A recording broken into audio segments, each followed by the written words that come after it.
Hey guys, माहौल सरकार ध्यान इधर, माहौल sir exhibitions under GST mega exhibition list notification number 12 of 2017 सरकार हम शुरू कर रहे हैं सर्विसेज के एग्जिबिशन, क्योंकि गुड्स के जो भी एग्जिबिशन है वो हमारे सिलेबस में नहीं आते हैं। Okay sir, section number 11 of the CGST Act ने पावर दिया गवर्नमेंट को to grant exhibition to any of the goods और services. Sir, on the recommendation of the GST council government can grant exhibition to any of the goods और services from the levy of GST. और अगर exhibition देना है government को तो it may be partial और it may be full, it may be conditional, it may be unconditional, it may be by issue of notification और it may be by order. और कोई भी नोटिफिकेशन दिया या ऑर्डर दिया, these are applicable from the date when those are issued unless otherwise specified. और हाँ sir, government के पास पावर है कि अगर कोई नोटिफिकेशन या ऑर्डर दिया है और उसके अंदर कुछ क्लेरिफिकेशन चाहिए तो ऐसे केस में with in next 1 year government can issue any clarification, कोई एक्सप्लेनेशन ऐड कर सकती है। और अगर वो क्लेरिफिकेशन ऐड किया है तो it will be treated as if it is the part of the original notification या ऑर्डर। और हाँ, ध्यान दीजिएगा बेटा, गवर्नमेंट ने जो भी एग्जिबिशन दिया है, if any of the goods और services are fully exempted unconditionally then SSC shall not pay any tax. Clear सरकार, ये था section number 11 of the CGST act. यही section number 6 of the IGST act है जिसने power of exhibition दिया। और ये पावर यूज करके गवर्नमेंट ने गुड्स की भी एग्जिबिशन दिए, सर्विसेज की भी एग्जिबिशन दिए। पर हम बात करें किसके रिगार्डिंग, सर्विसेज के एग्जिबिशन की रिगार्डिंग बात करें बेटा। ये आ गया आपका list of services which are exempt from GST notification number 12 of 2017 is amended from time to time. अच्छा, मैंने अपनी बुक के अंदर ये सारे एग्जिबिशंस सर ग्रुपिंग किए हुए हैं head wise, okay, industry wise मैंने ग्रुप किए हुए, तो उसी अकॉर्डिंग हम पढ़ते हैं सो दैट आपको इजी वे में ये चीजें अपने आप कनेक्ट हो जाए और याद रहे। अच्छा, एक बात और, एग्जामिनेशन के लिए ये कंपलसरी नहीं है। मैं बता रहा हूं बहुत सारे स्टूडेंट्स यहां गलती ये कर रहे हैं कि एक एक एग्जामिनेशन को टिप पे याद करने की कोशिश कर रहे हैं। नहीं रिक्वायर्ड है भाई, आपको हर पर्टिकुलर एग्जामिनेशन अच्छे से आना चाहिए। एग्जाम में कभी ये क्वेश्चन नहीं आएगा write down 50 examination of mega examination 50 mark एक क्वेश्चन खत्म, ऐसा नहीं होता है। क्लियर, आपको टिप्स पे याद करने की जरूरत नहीं है। हाँ, हर एक एग्जामिनेशन आपको अच्छे से आना चाहिए सो दैट एग्जाम में वो क्लिक हो कि हाँ ये एग्जिम्ट है कि नहीं है। For example, transport of students faculty and staff by a transporter, मतलब स्कूल वाले ट्रांसपोर्ट नहीं कर रहे, कोई प्राइवेट बस वाला सर स्कूल बस चला रहा है और वो प्राइवेट बस वाला ही चार्ज कर रहा है बच्चों से फीस। क्लियर, वो एग्जिम्ट है कि नहीं, तो आपको वहां क्लिक होना चाहिए कि एग्जिम्ट है कि नहीं। वैसे बता दूं ये टैक्सेबल है, समझे मेरी बात बच्चों। तो इस तरह से आपको हर एक पॉइंट क्लिक होना चाहिए और पर्टिकुलर पॉइंट आपको अच्छे से समझ में आना चाहिए। ओके, चलिए मैं हेल्प करता हूं इस रिवीजन लेक्चर के थ्रू, क्योंकि आपकी सक्सेस हमारा टारगेट। क्लियर, आपका और हमारा टारगेट एक ही है, आपकी सक्सेस, और आपकी सक्सेस में हम आपके हमेशा साथ हैं। भारत माता की जय। माहौल करते हैं ए होशियारी, ध्यान इधर। यस सरकार, हेल्थ केयर सर्विसेज सबसे पहले पढ़ रहे हैं हम, क्या हेल्थ केयर रिलेटेड सर्विसेज। सबसे पहली बात डॉक्टर की services provided by way of healthcare services by a clinical establishment, authorized medical practitioner और paramedics are exempt from GST। सबसे पहली बात, clinical establishment में हॉस्पिटल, क्लिनिक, प्राइवेट जो क्लिनिक होते हैं डॉक्टर्स के, सब कुछ कवर हो गए, प्लस पैथोलॉजी लैब्स भी कवर हो गई है। इसलिए अगर आपने कोई ब्लड सैंपल दिया है, टेस्टिंग वगैरह कराया, तो उसके टेस्टिंग चार्ज पे जीएसटी नहीं लगता है। ऑथोराइज मेडिकल प्रैक्टिशनर, ध्यान रखना ऑथोराइज मेडिकल प्रैक्टिशनर होना चाहिए। कोई सर ध्यान रखना, कोई बाबा जी से आपने कोई ट्रीटमेंट कराया है तो दैट इज नॉट दैट बाबा जी, मैं योगा की बात नहीं कर रहा हूं आपसे। Okay sir, yoga is authorise sir medical practitioner. Okay, ध्यान दीजिएगा बेटा। Sir, recognised system of medicine in India define किया हुआ है, एलोपैथी, योगा, या योगा आता है, ध्यान रखना, नेचुरोपैथी, आयुर्वेदा, होम्योपैथी, सिद्धा, यूनानी, ये सब authorise recognised system of medicine में आते हैं बेटा। सर, इसलिए कोई बाबा जी ओम छू छू छू कर रहे हैं और बच्चा गायब, मतलब बच्चे की बीमारी गायब, तो ऐसे केस में वहां अगर वो फीस लेते तो टैक्स लग जाएगा, क्योंकि सर वो ऑथोराइज मेडिकल प्रैक्टिशनर नहीं है। Paramedics, sir trend nursing staff, sir आप फिजियोथेरेपी वगैरह कराते हो, ये सब चीजें इसमें कवर होती है। और ऐसे केस में हेल्थ केयर सर्विस अगर ये लोग प्रोवाइड करें तो टैक्स नहीं लगेगा। देन एम्बुलेंस सेवाएं, एम्बुलेंस कोई भी पर्सन दे रहा हो, भले वो ऑथोराइज मेडिकल प्रैक्टिशनर हो, हॉस्पिटल हो या नहीं हो, कोई प्राइवेट पर्सन दे रहा है, एम्बुलेंस सर्विस पे जीएसटी नहीं लगेगा। अच्छा, एक बात ध्यान रखिएगा, सर कोई प्लास्टिक सर्जरी करा रहा है, हेयर ट्रांसप्लांट करा रहा है, not because of any defect in the body, sir ऐसे ही ब्यूटिफिकेशन के लिए, तो वो हेल्थ केयर सर्विस के स्कोप में नहीं आएगा और वहां टैक्स लग जाएगा बच्चों। ओके सर, नेक्स्ट बात सर नेक्स्ट बात, अगर मान लो आप कोई हॉस्पिटल में कोई पेशेंट एडमिटेड है तो उससे रूम रेंट अलग से चार्ज किया है, तो room rent will form part of composite supply of health care service और उस पर जीएसटी नहीं लगेगा। नेक्स्ट, अगर कोई किसी डॉक्टर ने किसी हॉस्पिटल के अंदर किसी पेशेंट का मान लो ऑपरेशन किया, 1 लाख रुपए फीस ली, 1 लाख फीस ली, मान लो हॉस्पिटल ने 60,000 was the sharing of the doctor, clear. तो डॉक्टर ने सर्विसेज दी हॉस्पिटल को और हॉस्पिटल ने दी पेशेंट को, तो ऐसे केस में 60,000 पे भी जीएसटी नहीं है और 40,000 जो रिटेंशन अमाउंट है हॉस्पिटल का उस पर भी जीएसटी नहीं है, क्योंकि ultimately they are providing health care services to the patient और अल्टीमेटली जीएसटी नहीं लगेगा। अच्छा, जो इन पेशेंट है, जो पेशेंट एडमिटेड है हॉस्पिटल के अंदर, उसके लिए डॉक्टर्स के इंस्ट्रक्शन पे, डाइटिशियन के इंस्ट्रक्शन पे जो खाना आता है हॉस्पिटल की कैंटीन से ही, उसके लिए भी अगर बिल में अलग से चार्ज किया तो again it will form part of composite supply of health care services और उस पर भी जीएसटी नहीं लगेगा। पर हॉस्पिटल के कैंटीन में हमने ऐसे ही घूमते फिरते गए या किसी पेशेंट से मिलने गए और वहां खाना खाया तो उस पर टैक्स लग जाएगा, क्योंकि हम इन पेशेंट नहीं है। Clear, they are not providing health care services to us. Okay sir, next, veterinary clinic in relation to health care of animals और बर्ड्स एग्जम्प्ट रहेगा। Then artificial insemination of live stock other than horses exempt है। Then common biomedical waste treatment facility, sir जो biomedical waste होता है उसको treat कर रहे हैं, प्रोसेस करके उसको डिस्पोज ऑफ कर रहे हैं, उसके लिए जो चार्ज लिया उन्होंने हॉस्पिटल से, डॉक्टर से, उस पर जीएसटी नहीं लगेगा। कॉर्ड ब्लड बैंक्स, सर कोई बच्चा पैदा होता है उसकी कॉर्ड माँ के पेट से कनेक्ट होती है, उसमें जो ब्लड होता है उसको स्टोर करने के लिए जो चार्ज लिए होते हैं कॉर्ड ब्लड बैंक ने, उस पर जीएसटी नहीं लगेगा। देन चैरिटेबल एक्टिविटीज परफॉर्म करी किसने, चैरिटेबल इंस्टीट्यूशन ने, जो सेक्शन नंबर 12 में रजिस्टर्ड है, तो उस पर जीएसटी नहीं लगेगा। चैरिटेबल एक्टिविटी को डिफाइन किया है, यहाँ पे 4 एक्टिविटी लिखी है बेटा। क्लियर, यही चैरिटेबल एक्टिविटी के स्कोप में आएगा, इसके अलावा कोई और चैरिटेबल एक्टिविटी के स्कोप में नहीं आएगा, ध्यान रखिएगा बेटा। जैसे public health by way of care और counselling of terminally ill persons और पर्सन्स विद सीवियर फिजिकल और mental disability, persons addicted to dependence forming substance such as narcotic drugs और alcohol. Then public awareness of preventive health, family planning और prevention of HIV infection. Then advancement of religion, spirituality और योगा, ध्यान रखिएगा बेटा। अगर बाबा रामदेव जी या कोई भी पर्सन स्पिरिचुअलिटी के कैंप लगाते हैं बेटा, एडवांसमेंट ऑफ रिलीजन के लिए, स्पिरिचुअलिटी के लिए, योगा के लिए, और उसके लिए जो फीस चार्ज किया, अगर वो चैरिटेबल इंस्टीट्यूशन है तो जीएसटी नहीं लगेगा। सेकंड थिंग, कई सारे रेजिडेंशियल कैंप भी होते हैं बेटा, जिसमें पर डे 5,000 रुपये मान लो, या कोई कैंप रखा 10 दिन के लिए तो 20,000 रुपये फीस ले ली, जिसमें रहना खाना पीना सब कुछ वही, तो इट्स अ कंपोजिट सप्लाई। वहां पे प्रिंसिपल एलिमेंट क्या खाना खाने गए क्या वहां पे, नहीं, एडवांसमेंट ऑफ रिलीजन या स्पिरिचुअलिटी या योगा अगर वहां पर प्रिंसिपल एलिमेंट है तो उसमें क्लासिफाई करेंगे और अल्टीमेटली टैक्स एग्जम्प्ट हो जाएगा अगर वो सेक्शन नंबर 12 में रजिस्टर्ड है तो। Okay, then advancement of educational programmes and skill development relating to abandoned और ऑर्फन और होमलेस चिल्ड्रन, फिजिकली और मेंटली अब्यूज्ड और ट्रॉमेटाइज्ड पर्संस, प्रिजनर्स और persons over the age of 65 years residing in rural area. Sir rural area के बुजुर्ग लोगों के लिए इन्होंने कोई कैंप लगाया, एजुकेशनल प्रोग्राम, ट्रेनिंग, स्किल वगैरह के लिए, तो जो इन्होंने फीस चार्ज किया उस पर जीएसटी नहीं लगेगा। Then prevention of environment including watershed, forest and wild life, तो ऐसे केस में जो भी फीस चैरिटेबल इंस्टीट्यूशन ने चार्ज करी उस पर जीएसटी नहीं लगेगा। अच्छा ध्यान रखिएगा, ये 4 के अलावा any other purpose of general public utility के लिए कोई सर्विसेज प्रोवाइड करी चैरिटेबल इंस्टीट्यूशन ने, कोई फीस चार्ज किया, टैक्स लग जाएगा। ध्यान रखना, कई सारी companies corporate social responsibility CSR के थ्रू कई सारी एक्टिविटी करवाती है चैरिटेबल इंस्टीट्यूशन से और उनको फीस देती है।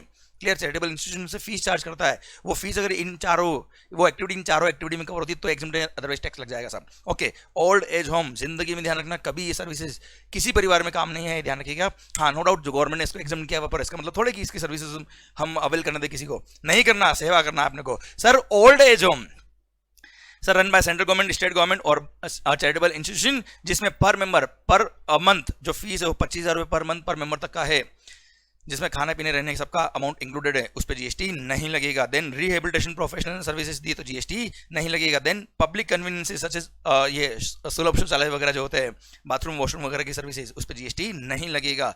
देन एग्रीकल्चर रिलेटेड सर्विसेज, सबसे पहला पॉइंट बड़ा इंपॉर्टेंट सर ध्यान रखिएगा। पहली बात तो खेती के केस में cultivation of plant and rearing of all life forms of animal, मतलब वेज हो या नॉन वेज हो दोनों एग्रीकल्चर के स्कोप में आते हैं। Okay sir, cultivation of plants and rearing of all life forms of animal except rearing of horses. Horses मतलब सर स्टड फार्मिंग अगर आप कर रहे हो तो सर उसके लिए जो लैंड मान लो रेंट पे ली तो टैक्स लग जाएगा, ध्यान रखना। ओके, अब ये आपने rearing of all life forms of animal क्यों किया है? For food, fibre, fuel, raw material और अदर सिमिलर प्रोडक्ट और फॉर एग्रीकल्चर प्रोड्यूस, उसके लिए आप ये काम कर रहे हो, एग्रीकल्चर कर रहे हो या वेज या नॉन वेज का। और ऐसे पर्सन ने, किसान ने या जो नॉनवेज का एग्रीकल्चर कर रहा है उस पर्सन ने ये फॉलोइंग सर्विसेज ली है तो टैक्स नहीं लगेगा। कौन कौन services? Sir agriculture operation directly related to production of any agriculture produce including cultivation, harvesting, threshing, plant production और टेस्टिंग। अच्छा ध्यान रखना, टेस्टिंग में सोइल टेस्टिंग आ गया, प्लांट टेस्टिंग आ गया, ये सब टेस्टिंग जो उसने कराया उस पर टैक्स नहीं लगेगा। Then supply of farm labour, then processes carried out at an agriculture farm. ध्यान रखना, फार्म पे जाके आपने ऐसी कोई प्रोसेस करी है जिसकी वजह से एग्रीकल्चर प्रोड्यूस का एसेंशियल कैरेक्टर चेंज नहीं हो रहा है, but make it only marketable for the primary market, तो टैक्स नहीं लगेगा, अदरवाइज टैक्स लग जाएगा। जैसे आपने सर शुगर केन को कट करके उसको प्रोसेस करके शुगर बना दिया तो एसेंशियल कैरेक्टर चेंज हो गया है बेटा, क्लियर। सर गुलाब को काट के, गुलाब को तोड़ के गुलाब जल बना दिया, एसेंशियल कैरेक्टर चेंज हो गया है। आपने क्या किया है सर, क्या बेसिक कोई प्रोसेस करिए जिसकी वजह से sir goods become marketable for the primary market, तो ही टैक्स एग्जेम्प्ट रहेगा, नहीं तो एग्जेम्प्ट नहीं रहेगा। ओके सर, देन रेंटिंग, मैंने सर खेत किराए पे लिया है, जमीन किराए पे लिए सर, तो टैक्स नहीं लगेगा। मैंने एग्रो मशीनरीज किराए पे ली, रेंट पे ली, टैक्स नहीं लगेगा। Then loading unloading packing storage और warehousing of agriculture produce, tax नहीं लगेगा। ध्यान रखना बेटा, सर एग्रीकल्चर प्रोड्यूस की डेफिनेशन में राइस नहीं आता है, इसलिए राइस के loading unloading packing storage warehousing पर अलग से एग्जेम्पशन दिया, आगे हम बात करेंगे, वो भी एग्जेम्प्ट है।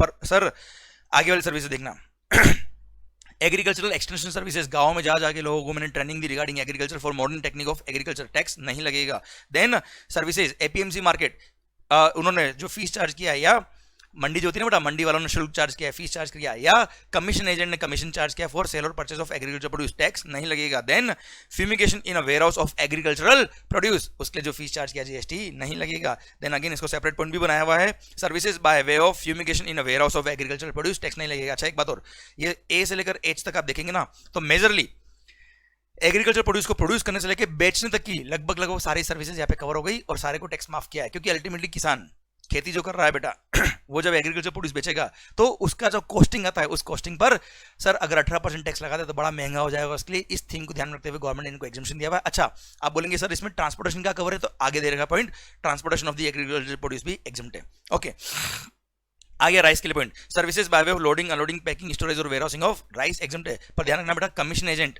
जैसे commission agent of agriculture produce यहाँ कवर थे बेटा, पर राइस के लिए अलग से कवर नहीं है, और राइस सिंस एग्रीकल्चर प्रोड्यूस नहीं, इसलिए राइस के कमीशन एजेंट पे क्या लग जाएगा, टैक्स लग जाएगा बच्चों। Then warehousing of minor forest produce exempt रहेगा। देन ध्यान दीजिए बेटा, बड़ा अच्छा पॉइंट है, स्टोरेज और वेयरहाउसिंग ऑफ, देखो बेटा जैसे कॉफी टी ये प्रोसेस्ड फूड है, ये एग्रीकल्चर प्रोड्यूस नहीं है।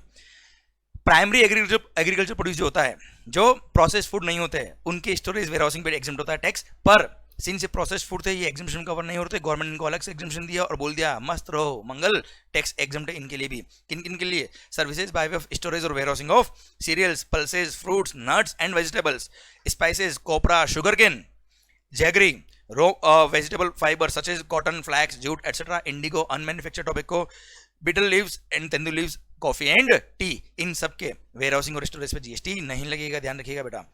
ओके सर नेक्स्ट, अगर आप एग्रीकल्चर से रिलेटेड कोई भी इंटरमीडिएट प्रोडक्शन प्रोसेस कर रहे हो ऑन जॉब वर्क बेसिस तो जीएसटी नहीं लगेगा। पर ध्यान रखना, एक सर्कुलर आया था, राइस मिलर क्या करते हैं बेटा, पेडी को प्रोसेस करके उसका डीहस्किंग करके राइस के दाने बाहर निकालते हैं, तो सर उसके लिए जो उन्होंने चार्जेस लिए डीहस्किंग के लिए, that is not a intermediate production process, वो प्रोडक्शन होने के बाद की प्रोसेस है बेटा, इसलिए sir that is not intermediate production process. और राइस मिलर ने जो डीहस्किंग ऑफ पैडी इनटू राइस के लिए जो चार्जेस चार्ज किए उस पर टैक्स लगेगा। ओके देन सर एप्पल वगैरह आपने देखी कि दूर से चमकती है शानदार एकदम, सर वैक्सिंग वगैरह जो करा है उसके लिए वो वैक्सीन चार्ज वगैरह पे जीएसटी नहीं है। सर पढ़ो, services by way of pre conditioning, pre cooling, ripening, waxing, retail packing, labeling of fruits and vegetables which do not change or alter the essential character of the said fruits or vegetables, tax नहीं लगेगा।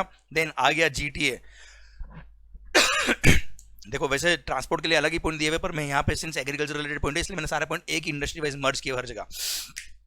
Services provided by the GTA by way of transportation in a goods carriage of what, agricultural produce, milk, salt and food grains including flour, pulses and rice, सरकार इनके transport पे GST नहीं लगेगा। आटा, चावल, दाल ये सब प्रोसेस्ड फूड है, फिर भी यहाँ पे ट्रांसपोर्टेशन अलग से एग्जाम किया हुआ है। देन सर ये तो जीटीए था, अब आगे रेलवे और vessel from a place in India to another place in India, अगर आपने ट्रांसपोर्टेशन किया किसका, सेम गुड्स का, एग्रीकल्चर प्रोड्यूस का, milk, salt, food grain including flour, pulses and rice, तो भी टैक्स एग्जेम्प्ट है बेटा, बाय एयर एग्जेम्प्ट नहीं, और प्रैक्टिकली कौन सा एग्रीकल्चर प्रोड्यूस का बाय एयर ट्रांसपोर्ट कर रहे हो, clear. Sir services by way of artificial insemination of live stock other than horses, tax exempt हो जाएगा बेटा। Okay then services by way of slaughtering, अरे भाई कत्लेआम कर रहे हो, स्लॉटरिंग ऑफ एनिमल्स, उस पर जीएसटी नहीं लगेगा। देन सर आपने गवर्नमेंट से right to use natural resources purchase किए सर एग्रीकल्चर पर्पज के लिए, तो गवर्नमेंट ने जो right to use natural resources के लिए आपको जो फीस चार्ज किया है, लैंड दिए बेटा आपको, क्लियर, किसको दिए बेटा, इंडिविजुअल फार्मर को for the purpose of agriculture, तो गवर्नमेंट ने जो भी रॉयल्टी है, जो भी फीस चार्ज करी उस पर जीएसटी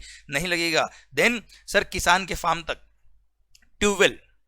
ट्यूबवेल तक sir electricity distribution network construction करवाना था, इंस्टॉलेशन करवाना था, उसके लिए इलेक्ट्रिसिटी डिस्ट्रीब्यूशन यूटिलिटी ने जो भी चार्ज किया उस पर जीएसटी नहीं लगेगा, इलेक्ट्रिसिटी पहुंचाने के लिए बात तक बेटा। Then sir National Centre for Coordination and Development Authority ने जो भी मेंबरशिप फी है, जो भी फीस चार्ज करी उस पर जीएसटी नहीं लगेगा। क्लियर, ये एग्रीकल्चर से रिलेटेड सारे पॉइंट खत्म होते हैं। अब आइए एजुकेशन रिलेटेड सर्विसेज, बहुत ही इंपॉर्टेंट पॉइंट है ये, फर्स्ट पॉइंट है अपने आप में सर, एग्जामिनेशन के लिए बहुत अट्रैक्टिव पॉइंट होता है ये वाला एजुकेशन रिलेटेड सर्विसेज। सबसे पहला पॉइंट ही बहुत भारी है, all the services provided by an educational institution to its student faculty staff exam. सबसे पहले मैं पढ़ूंगा एजुकेशनल इंस्टीट्यूशन क्या होता है। एजुकेशनल इंस्टीट्यूशन वर्ड को डिफाइन किया हुआ है। एजुकेशनल इंस्टीट्यूशन में first, any educational institution who is providing services by way of pre school education and sir education up to higher secondary school. Sir higher secondary school और equivalent तक जो services दे रहा है, प्री स्कूल भी आ गए और स्कूल भी आ गए। सेकंड सर कॉलेजेस, आईसीआई वगैरह इस पॉइंट में कवर होते हैं। Any institution providing services by way of education as a part of a curriculum for obtaining a qualification recognised by law for the timing in force. ध्यान दीजिएगा, यहाँ पे qualification should be recognised by law for the timing in force, तो वो educational institution के scope में आएगा। और third sir approved vocational education course अगर आप प्रोवाइड कर रहे हो तो ऐसे केस में आप एजुकेशनल इंस्टीट्यूशन के स्कोप में आएंगे। Clear, private coaching institute sir educational institution के स्कोप में नहीं आते हैं। ओके सरकार, अब ये एजुकेशनल इंस्टीट्यूशन ने सर्विसेज दी है किसको, अपने स्टूडेंट फैकल्टी स्टाफ को। ध्यान रखिएगा यहाँ पे कुछ भी नहीं लिखा कि services should be of education, नहीं, कोई भी सर्विस, कैसी भी service, any service provided by an educational institution to its student faculty staff exempt from GST. ध्यान देना बेटा, अब एजुकेशनल इंस्टीट्यूशन ने बच्चों से फीस चार्ज करी फॉर एजुकेशन, वो तो एग्जाम ही है। एजुकेशनल इंस्टीट्यूशन ने बच्चों के ट्रांसपोर्टेशन के लिए उनसे बस फीस चार्ज करी, हॉस्टल फीस चार्ज करी, सर मेस फीस चार्ज करी, मैं तो कह रहा हूं डांस सिखाया उसकी फीस चार्ज करी, कुछ भी सर फीस चार्ज करी, any service,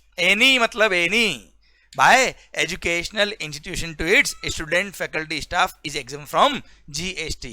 okay, any service. Okay बच्चों, कंफ्यूज बिल्कुल नहीं होइएगा। अब सर सेकंड पॉइंट, अगर मान लो आपको किसी एजुकेशनल इंस्टीट्यूशन में सर एंट्रेंस लेना है और उसके लिए एंट्रेंस एग्जामिनेशन होता है, एंट्रेंस फी होती है बेटा, तो उस एंट्रेंस फी सिंस आप उस इंस्टीट्यूट के स्टूडेंट नहीं बने अब तक, इसलिए एंट्रेंस फी का पॉइंट अलग से लिख के बोल दिया कि नहीं, it will also remain exempt. अब आ रहा है बड़ा important point, services to an educational institution, services provided to an educational institution. Okay, आपने एजुकेशनल इंस्टीट्यूशन को सर्विसेज प्रोवाइड करी है। ओके, ये 5 पॉइंट है, पर इसमें भी पहले बताता हूं आपको, ये फर्स्ट 3 पॉइंट ओनली स्कूल्स के लिए। किसके लिए भाई,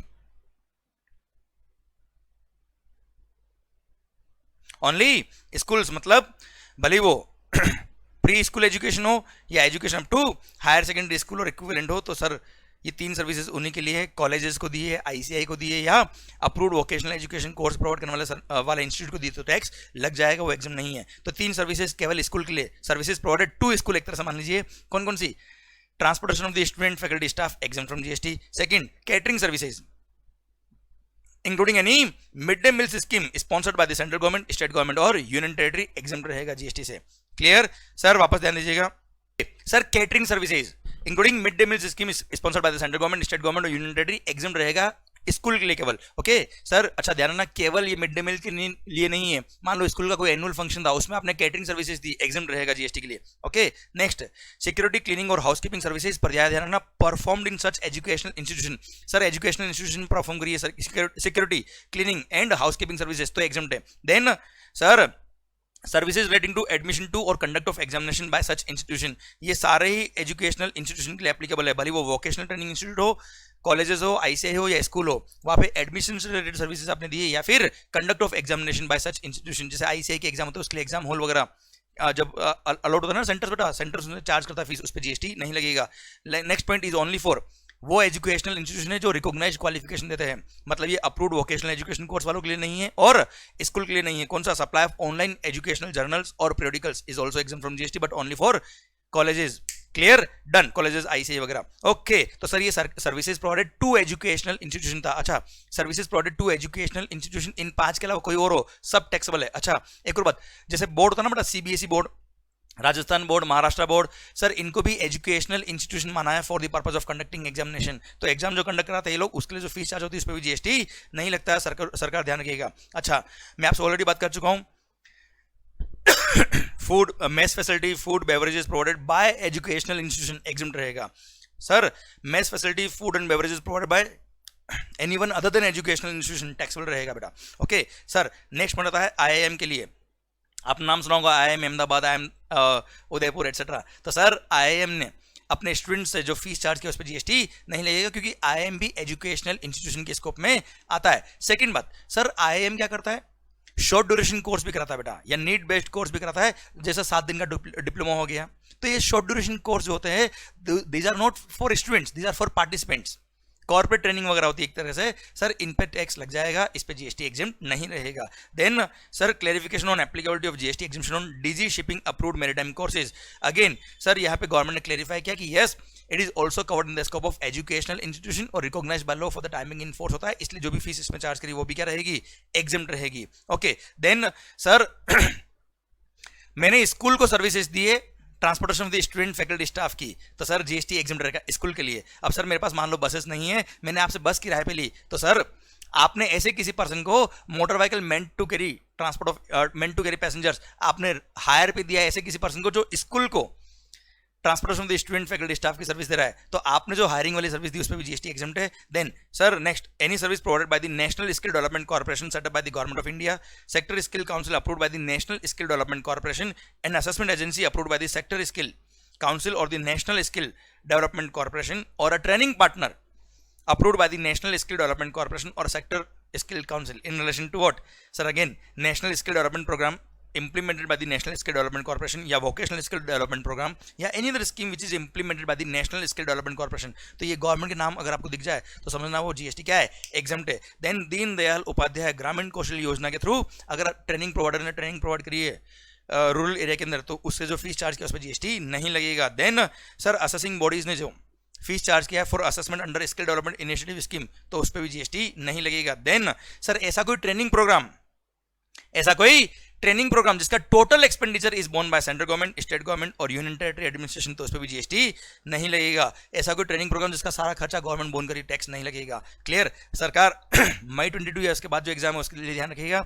यहाँ पे अमेंडमेंट हो गया और यहाँ बोल दिया कि 75% और मोर ऑफ 75% अगर एक्सपेंडिचर बोर्न किया सेंट्रल गवर्नमेंट, स्टेट गवर्नमेंट या यूनियन टेरिटरी ने, तो भी जीएसटी एग्जेम्प्ट रहेगा। अभी तो क्या है सर, जिनके दिसंबर 21 में एग्जाम्स है उनके लिए क्या है, टोटल एक्सपेंडिचर अगर गवर्नमेंट बोर्न करता है तो ही एग्जेम्प्ट है, और उसके बाद 75% या मोर देन 75% अगर टोटल एक्सपेंडिचर का गवर्नमेंट बोर्न करती है तो वो सारे ट्रेनिंग प्रोग्राम पे जीएसटी एग्जेम्प्ट रहेगा। देन सर कभी डांस सीखने गए क्या? सर हम तो लोगों की बारात में नाच के ही डांस सीख गए। Services by way of training और coaching in recreational activities relating to arts और कल्चर, टैक्स नहीं है। देन सर स्पोर्ट्स, पर यहाँ पे स्पोर्ट्स में ध्यान रखना, स्पोर्ट्स की ट्रेनिंग दी है by a charitable institution which is registered in section number 12 है, तो ही एग्जेम्प्ट रहेगा, नहीं तो एग्जेम्प्ट नहीं रहेगा। ओके सरकार entertainment and sports related services first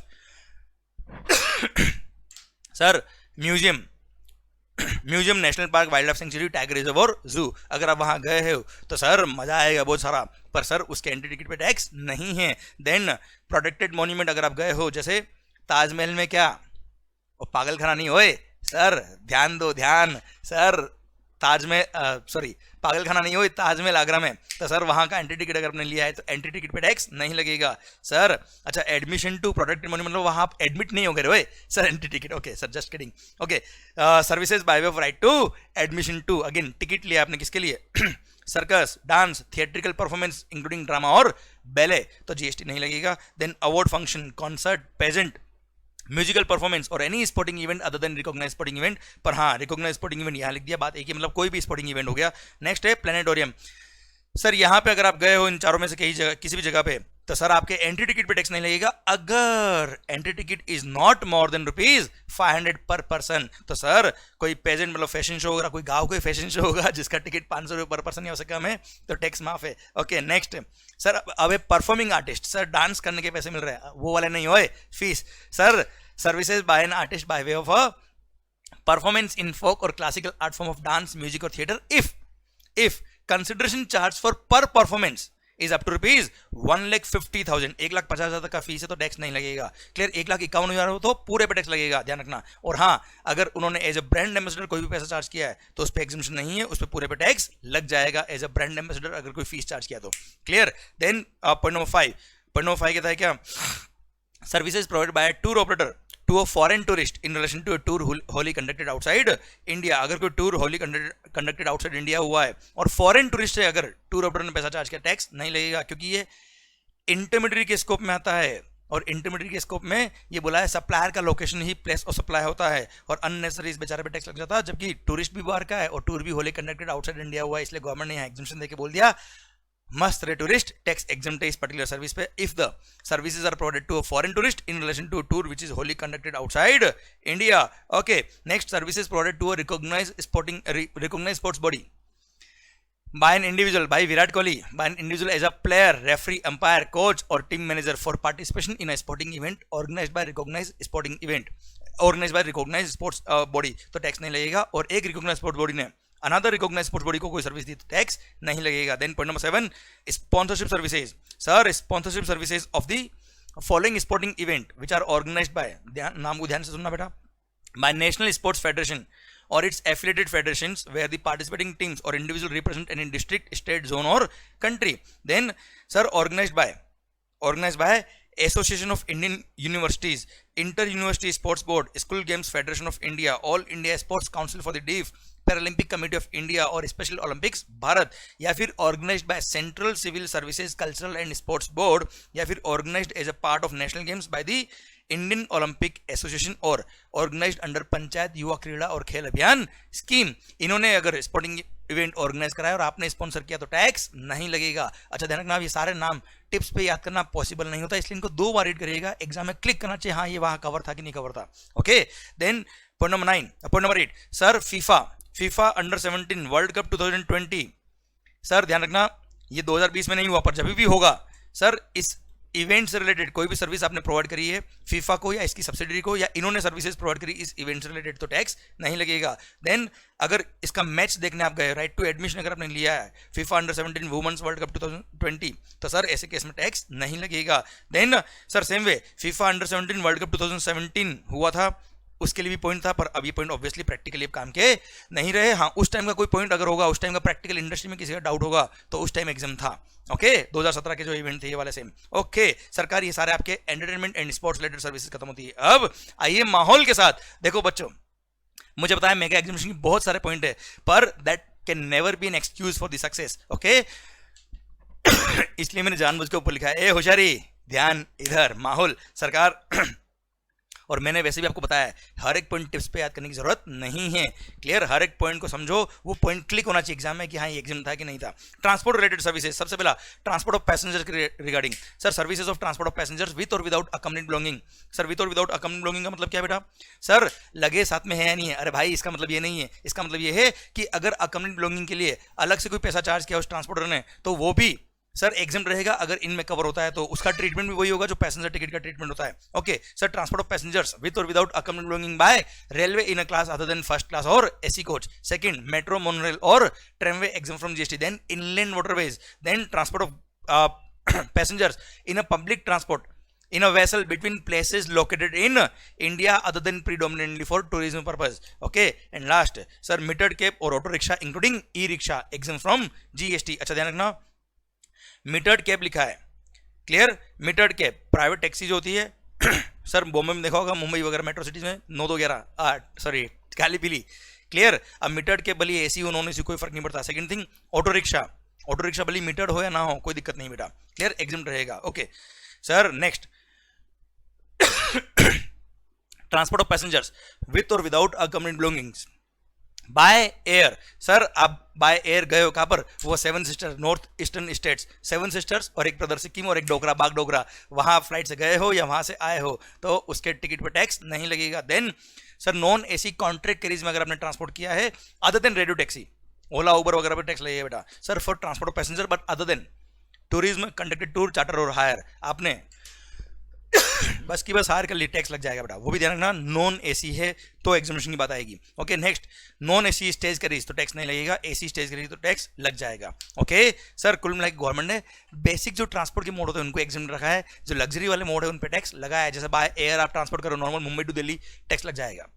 clear sir, AC bus में ट्रैवल कर रहे हो, एसी टैक्सी में ट्रैवल कर रहे हो आप, सर एसी रेलवे में ट्रांसपोर्ट करो, इन सब पे टैक्स लगाया है, जो बेसिक सर्विसेज होती है जो जनता को दी जाती है, जहां पे लोगों के लिए महंगा ट्रांसपोर्टेशन नहीं हो जाए, इसलिए एग्जाम किया हुआ है। ओके देन सर आपने देखा होगा छोटे छोटे regional connectivity scheme airport government develop कर रही है, वहां पर सेंट्रल गवर्नमेंट टिकट का एक पोर्शन सेंट्रल गवर्नमेंट खुद पे करती है, तो services provided to the central government in relation to transport of passengers with or without accompanying belonging embarking from or terminating at the regional connectivity scheme airport against consideration in the form of viability के funding. और ध्यान रखिएगा जिस दिन से वो regional connectivity scheme airport start होता है, ऑपरेशन चालू होता है उसका, उसके 3 साल तक ये एग्जामिशन रहेगा। ओके जिस दिन से वहां पर काम चालू है, वहां से मतलब फ्लाइट चालू हुई, वहां से 3 साल तक ये एग्जामिशन कंटिन्यू रहेगा। Okay then services by way of transportation goods, अब गुड्स आ गया बाय रोड, रोड से ट्रांसपोर्ट किया तो एग्जाम रहेगा एक्सेप्ट जीटीए और a courier agency. Then transport of goods by inland waterways will be exempt from GST.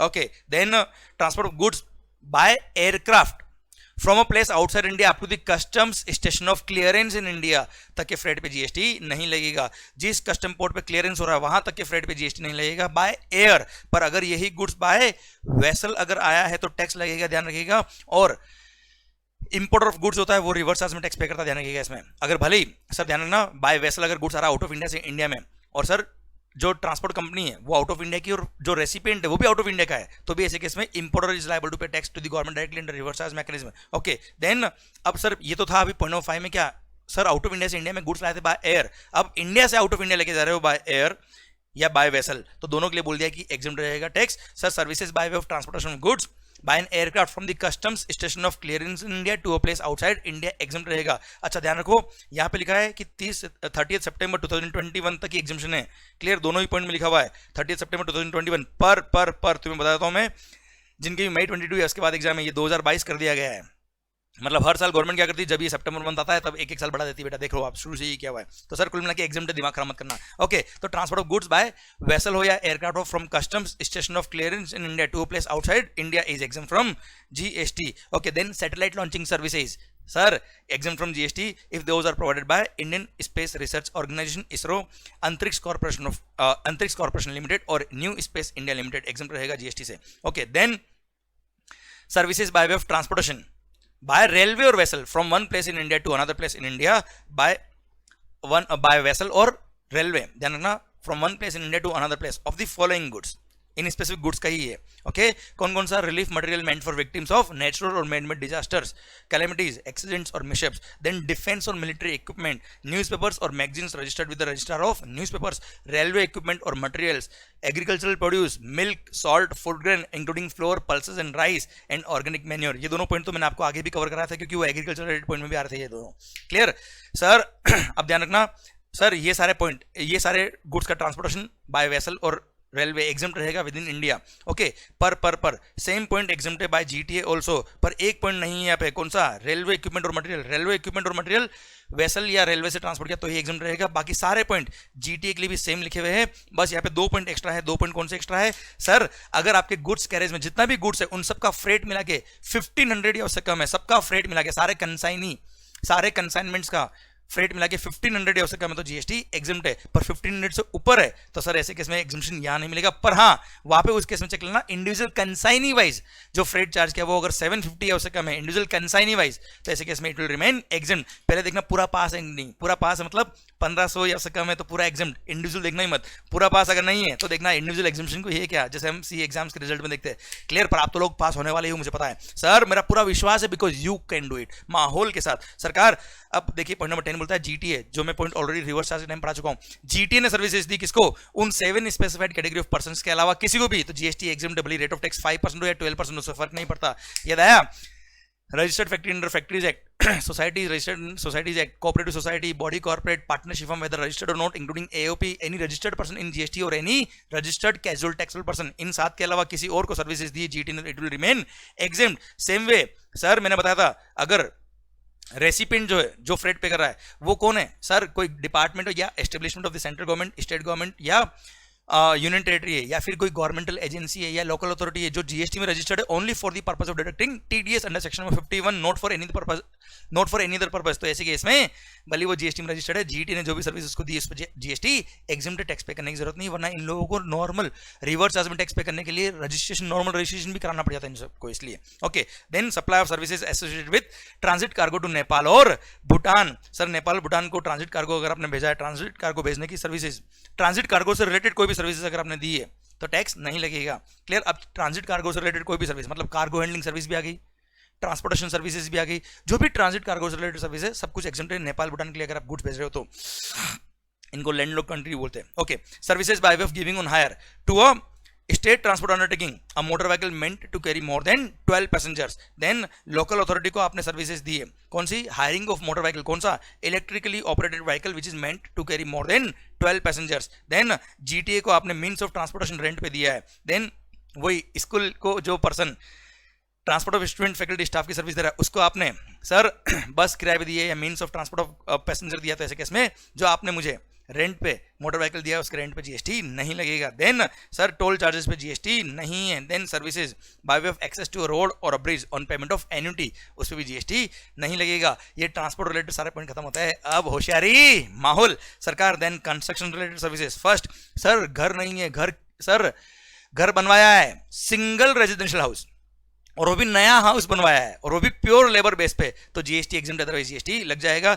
ध्यान रखना, रेजिडेंशियल कॉम्प्लेक्स या उसका कोई पार्ट बनवाया तो टैक्स लगता है, ओके। और more than one single residential unit अगर किसी कॉम्प्लेक्स में है तो वो क्या है? रेजिडेंशियल कॉम्प्लेक्स के स्कोप में आएगा। सेकंड थिंग, यहाँ पे केवल न्यू कंस्ट्रक्शन ही कवर है, रिपेयर रिनोवेशन कवर नहीं है। नया घर बनवाया है आपने, okay. Then point number 2, again pure labour with material नहीं, ऊपर वाले में भी प्योर लेबर था बेटा, विथ मटेरियल नहीं, वर्क्स कॉन्ट्रैक्ट नहीं, ओके। अब है प्योर लेबर पर इसके अंदर नया घर हो या रिपेयर मेंटेनेंस हो सब कुछ कवर है, पर किस केस में? कंस्ट्रक्शन किया relating to beneficiary led individual house construction और enhancement under the housing for all urban mission और प्रधानमंत्री आवास योजना, तो जीएसटी एग्जम्प्ट है। Then very good point, point number 3 और पॉइंट नंबर 4 सर दोनों को मैंने यहां मर्ज किया हुआ है, ध्यान दीजिएगा बेटा। Transfer of development right, sir ध्यान देना, बड़ा इंपॉर्टेंट पॉइंट है। सर मैं एक बिल्डर हूं, आप सोसाइटी हो या कोई पर्सन हो जिसका पास ऑलरेडी एक लैंड है और जहां पे बिल्डिंग बनी हुई है, आपने क्या किया? उस लैंड के मेरे को डेवलपमेंट राइट ट्रांसफर कर दी, मैं उस बिल्डिंग को तोड़ के नई बिल्डिंग बना रहा हूं।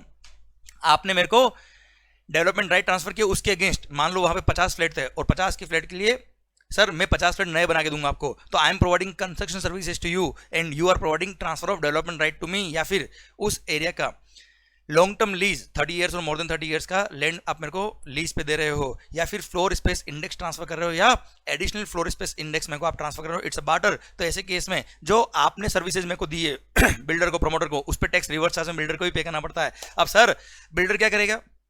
जितने फ्लैट अंडर कंस्ट्रक्शन बुक हो गए उस पर भी टैक्स पे करेगा और इनवर्ड सप्लाई पे ट्रांसफर ऑफ डेवलपमेंट राइट वगैरह पे भी टैक्स वो पे करेगा। पर ध्यान रखना sir, rate of tax already इनका कम करके 5% कर दिया, पर बोल दिया क्या?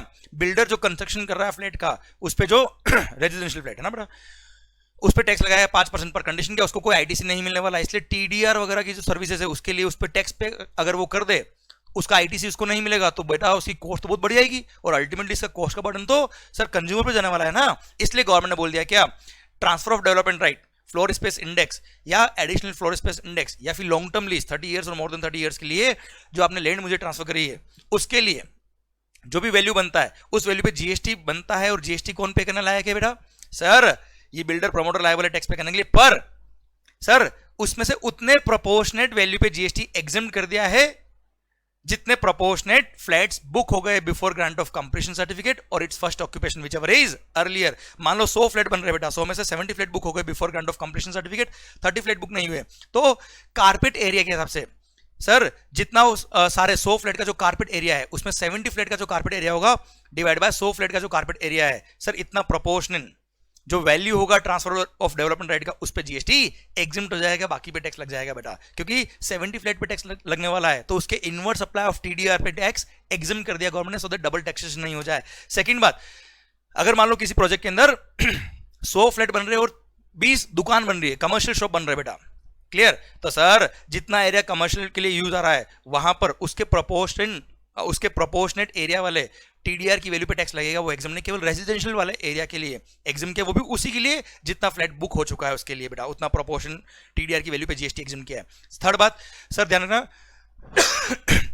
अब जितने प्रोपोर्शन वैल्यू पे टैक्स लगने वाला है उस पर रेट ऑफ टैक्स है केवल 1% इन केस अगर प्रोजेक्ट है अफोर्डेबल हाउसिंग, क्लियर, और अदर देन अफोर्डेबल हाउसिंग के केस में 5% is the rate of tax, clear. माहौल सरकार ये हो गया आपका क्या, टीडीआर, फ्लोर स्पेस इंडेक्स और लॉन्ग टर्म लीज पे जो आप प्लॉट देते हो बिल्डर को अगेंस्ट कंस्ट्रक्शन सर्विसेज, क्लियर, समझे मेरी बात। और अगर आप कंस्ट्रक्शन क्या हो रहा है बेटा, अल्टीमेटली देखो यहाँ पे प्रमोटर लायबल है, अब प्रमोटर को जो टैक्स पे करना है वो ऑलरेडी 5% रेट है, उसको आईटी से कुछ भी नहीं मिलता, डबल टैक्स लग जाता, इसलिए उसके उतने पोर्शन पे टैक्स एग्जाम कर दिया जितने पोर्शन फ्लैट पे जीएसटी लगने वाला है, because those have been booked before grant of completion certificate और its first occupation whichever is earlier. माहौल सरकार आइए, renting of immovable property related services. First sir घर नहीं है, किराए पे मैंने घर लिया, रहने के लिए तो टैक्स एग्जाम्प्ट रहेगा, घर किराए पे लिया रहने के लिए तो एग्जाम्प्ट है, पर घर किराए पे लिया और दुकान लगा दी तो टैक्स लग जाएगा। नीचे गोरी का मकान, ऊपर नहीं ऊपर सर गलत, नीचे फूलों की दुकान, ऊपर गोरी का मकान, मान लो एक बंगलो रेंट पे लिया है सर नीचे फूलों की दुकान मतलब नीचे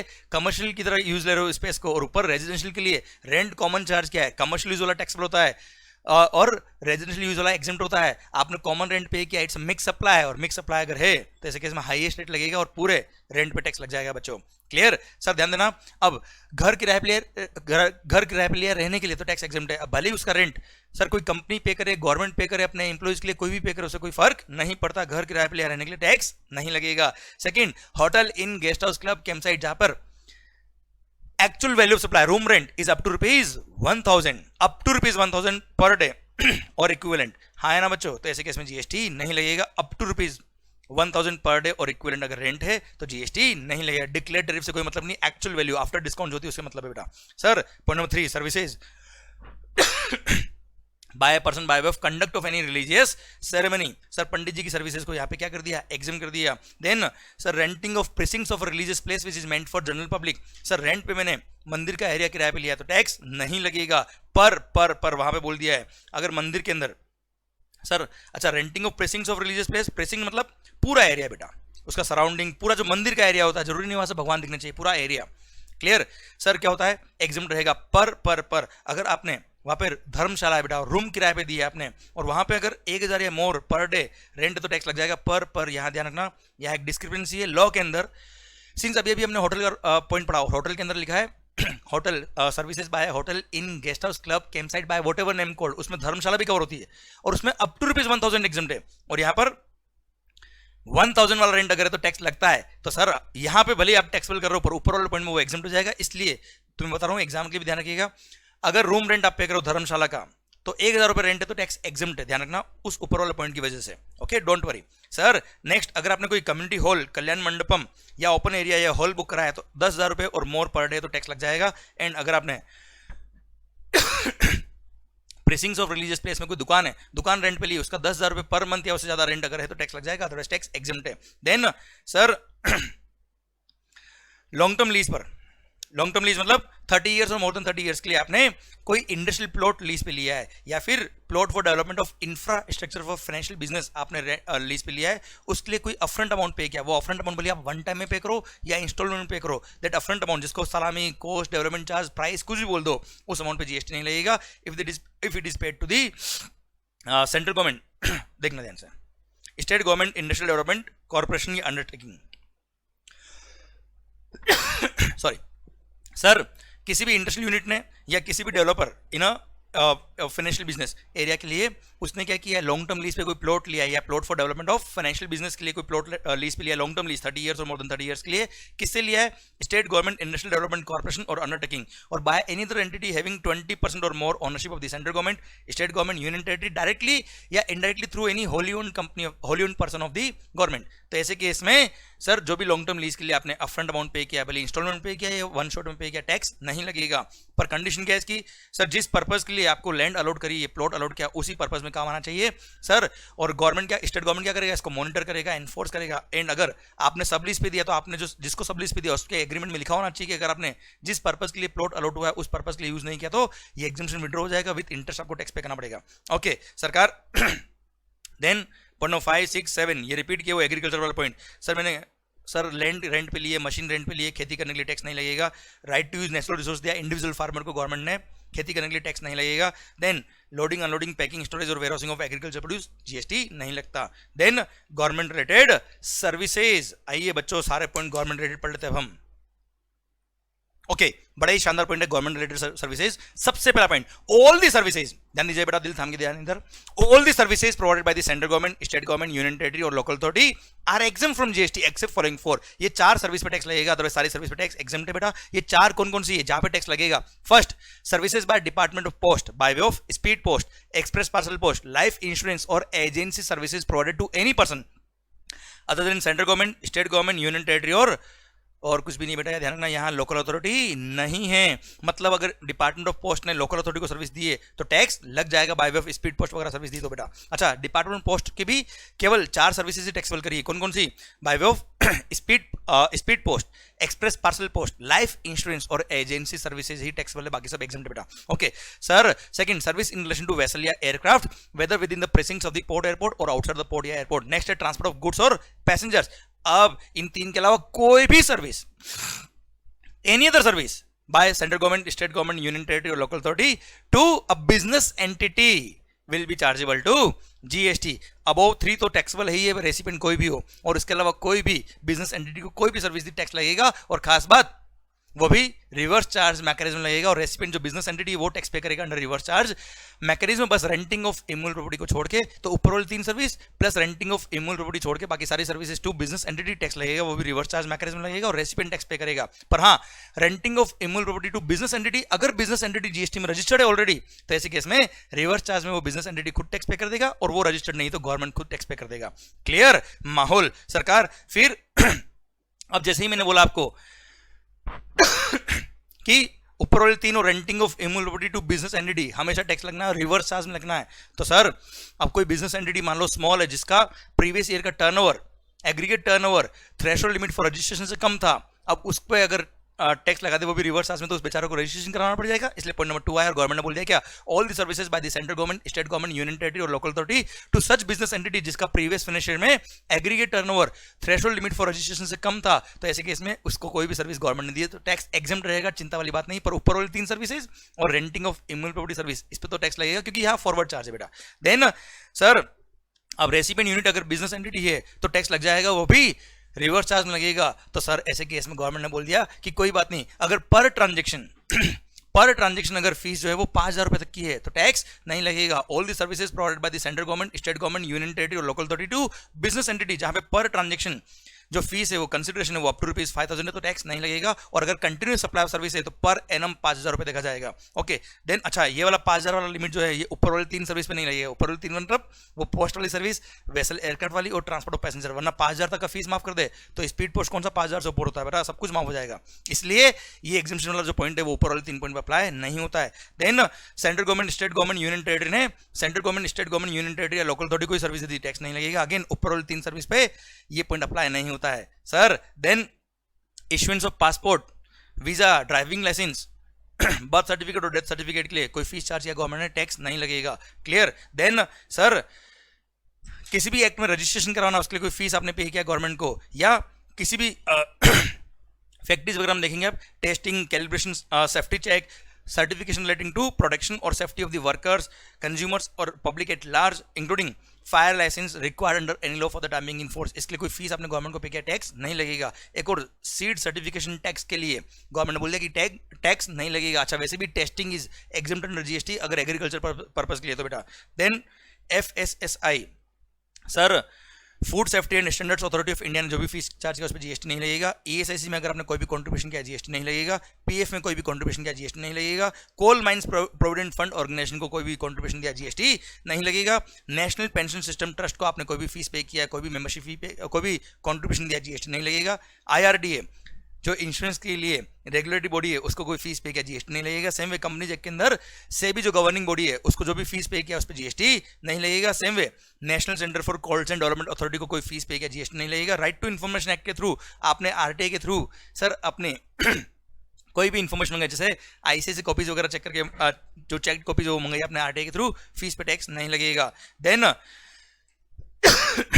सर ध्यान से देखिएगा, article 243 of the Indian constitution में म्युनिसिपैलिटी काम कवर है और आर्टिकल 243 में सर पंचायती काम कवर है और ये काम central government, state government, union territory या लोकल अथॉरिटी ने परफॉर्म किया है। तो sir section number 7 subsection 2 clause number B में नोटिफिकेशन देके बोल दिया कि वो तो सप्लाई के स्कोप में नहीं आएगा। और सर यहाँ पे बोला गवर्नमेंटल अथॉरिटी, अगर गवर्नमेंटल अथॉरिटी ने काम किया है ना, सर्विसेज गवर्नमेंटल अथॉरिटी ने प्रोवाइड करी तो भी टैक्स नहीं लगेगा। कौन सा? ऐसा कोई काम जो आर्टिकल नंबर 243W या 243G of the Indian constitution में कवर है। तो क्लियर? देन गवर्नमेंट ने कोई गवर्नमेंट एंटिटी क्रिएट करी किसी पर्टिकुलर फंक्शन के लिए और उस गवर्नमेंट एंटिटी ने सेंट्रल गवर्नमेंट, स्टेट गवर्नमेंट या यूनियन टेरिटरी को या लोकल अथॉरिटी को सर्विसेज दी है।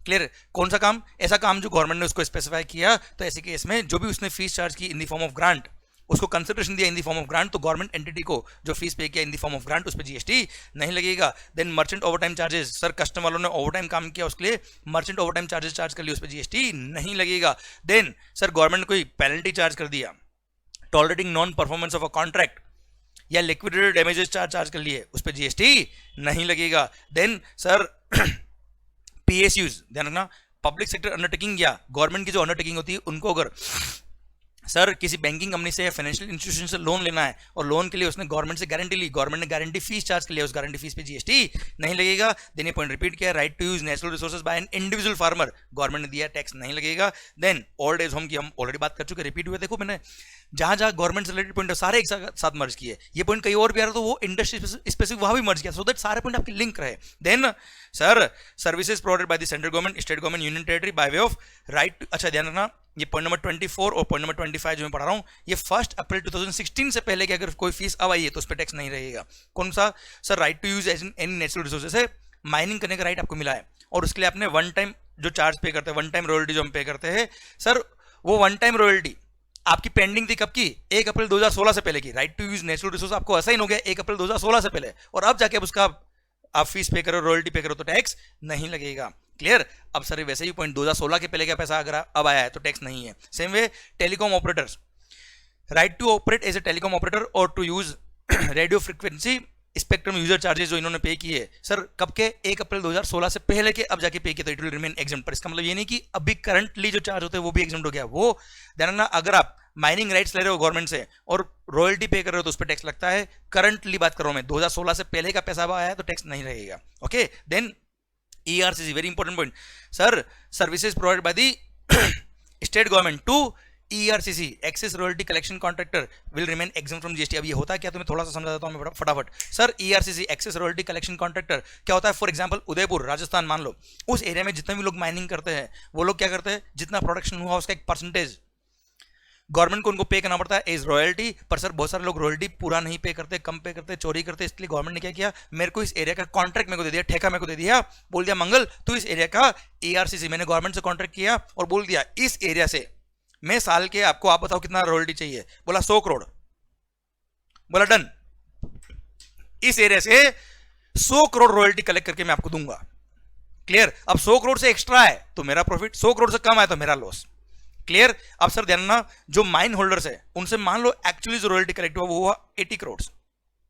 अब 80 करोड़ माइन होल्डर्स ने रॉयल्टी पे किया, अब इस 80 करोड़ पे माइन होल्डर्स ने रिवर्स चार्ज में वैसे भी टैक्स पे कर दिया होगा साहब। अब 100 करोड़ जो मैं गवर्नमेंट को जमा करा रहा हूं, इनसे लेके 80 करोड़, इनसे लिए 20 करोड़ मैं अपनी जेब से पे कर रहा हूं, मेरे को लॉस हो गया। तो अब मेरे को जो जीएसटी पे करना है, केवल 20 करोड़ पे करना है बेटा, क्योंकि 80 करोड़ पे ऑलरेडी माइन होल्डर्स टैक्स पे कर चुके हैं, तो एक तरह से 80 करोड़ पे जीएसटी क्या हो गया, एग्जम्प्ट हो गया। अब मान लो मेरा एक्चुअल जो कलेक्शन हुआ है रॉयल्टी का वो हुआ 125 करोड़ का, तो मेरे को गवर्नमेंट को पे कितना करना पड़ा, 100 करोड़ ही पे करना है। अच्छा, माइन होल्डर्स ने मेरे को 125 करोड़ दिया है, तो वो 125 करोड़ पे तो already right to use natural resource की रॉयल्टी के हिसाब से सर टैक्स पे कर चुके होंगे गवर्नमेंट को रिवर्स चार्ज मैकेनिज्म में 125 करोड़ पे। अच्छा, 125 करोड़ पे ऑलरेडी गवर्नमेंट को रॉयल्टी पे जीएसटी चला गया, जबकि गवर्नमेंट को रॉयल्टी मिल कितनी रही, केवल 100 करोड़, तो गवर्नमेंट को तो वैसे भी एक्स्ट्रा टैक्स चला गया ना यार। अब गवर्नमेंट को मुझे कोई टैक्स पे करने की जरूरत नहीं है, 25 करोड़ मेरा एक्स्ट्रा प्रॉफिट है बेटा। तो एक तरह से उतना अमाउंट, उतना रॉयल्टी जितने पोर्शन पे माइन होल्डर्स ऑलरेडी टैक्स पे कर चुके हैं, उतने पोर्शन पे मुझे टैक्स पे करने की जरूरत नहीं है। ERCC पे एग्जम्पशन दे दिया ताकि डबल टैक्स नहीं हो जाए बेटा। क्लियर? माहौल सर, पॉइंट नंबर 27 सर, ये रिपीट किया अगेन वही लॉन्ग टर्म लीज पे सर, स्टेट गवर्नमेंट इंडस्ट्रियल जैसे MIDC या GIDC state government industrial development corporation से सर लॉन्ग टर्म लीज में मैंने प्लॉट लिया for the purpose of industry या डेवलपमेंट ऑफ फाइनेंशियल बिजनेस, तो जीएसटी नहीं लगेगा। क्लियर, 30 ईयर्स या मोर देन 30 ईयर्स के लिए। रिपीट किया point. Point number 28 sir transmission और distribution of electricity by an electricity transmission और डिस्ट्रीब्यूशन यूटिलिटी, तो जीएसटी एग्जम्प्ट है। कोई और अगर इलेक्ट्रिसिटी ट्रांसपोर्ट करता है, ट्रांसमिट करता है, तो जीएसटी लग जाएगा। क्लियर, याद आया वो एग्जांपल जो मैंने क्लास में दिया था कि एक शॉपिंग मॉल बना हुआ बहुत बड़ा, जिसके बेसमेंट में मैंने अपना डीजी सेट लगा रखा है और मैंने इलेक्ट्रिसिटी डिस्ट्रीब्यूट करी है हर इंडिविजुअल शोरूम वालों को, तो जो बिल मैंने चार्ज किया उस पर जीएसटी लग जाएगा, ध्यान रखिएगा बेटा। ओके, नेक्स्ट क्या, वही सर जो रिपीट किया पॉइंट अगेन, किसान के खेत में जो ट्यूबवेल लगी वहां तक इलेक्ट्रिसिटी डिस्ट्रीब्यूशन नेटवर्क का कंस्ट्रक्शन करने के लिए जो इलेक्ट्रिसिटी डिस्ट्रीब्यूशन यूटिलिटीज ने चार्ज लिया उस पर जीएसटी नहीं लगेगा। Then services by a foreign diplomatic mission located in India, GST will remain exempt. Then services by a specified organization in relation to religious pilgrimage, Kumaon Mandal Vikas Nigam limited, और sir हज committee और state committee under हज committee act, इन्होंने अगर sir चार धाम की यात्रा कराई, रिलीजियस पिलग्रिमेज कराए, तो इस पर जीएसटी नहीं लगेगा। सर कैलाश मानसरोवर की यात्रा कराई है कुमाऊं मंडल विकास निगम लिमिटेड ने, तो सर उस पर टैक्स नहीं लगेगा। देन ध्यान रखिएगा सर आर्टिकल 243W या article 243G of the Indian constitution, याद है बेटा आपको, सर गवर्नमेंट ने सर्विस दी वो एग्जाम था, अब मैं गवर्नमेंट को सर्विस दे रहा हूं। अब साहब मान लो मुंबई को साफ करना है और मुंबई को साफ करने का कॉन्ट्रैक्ट मेरे को मिल गया गवर्नमेंट से, सर आर्टिकल 243W या 243G of the Indian constitution में जो काम कवर है वो कॉन्ट्रैक्ट मेरे को मिल गया। Now I am providing services to central government, state government, union territory, local authority और गवर्नमेंटल अथॉरिटी या गवर्नमेंट एंटिटी को मैं सर्विस दे रहा हूं, वो काम जो आर्टिकल 243W या 243G में कवर है, तो वो अगर प्योर लेबर वाला काम है तो GST will remain exempt. Plus अगर मटेरियल प्लस लेबर का काम है, contract supply, composite supply, material plus labour, और वो भी एग्जेम्प्ट रहेगा अगर उस कंपोजिट सप्लाई में मटेरियल की value is up to 25% of the total contract.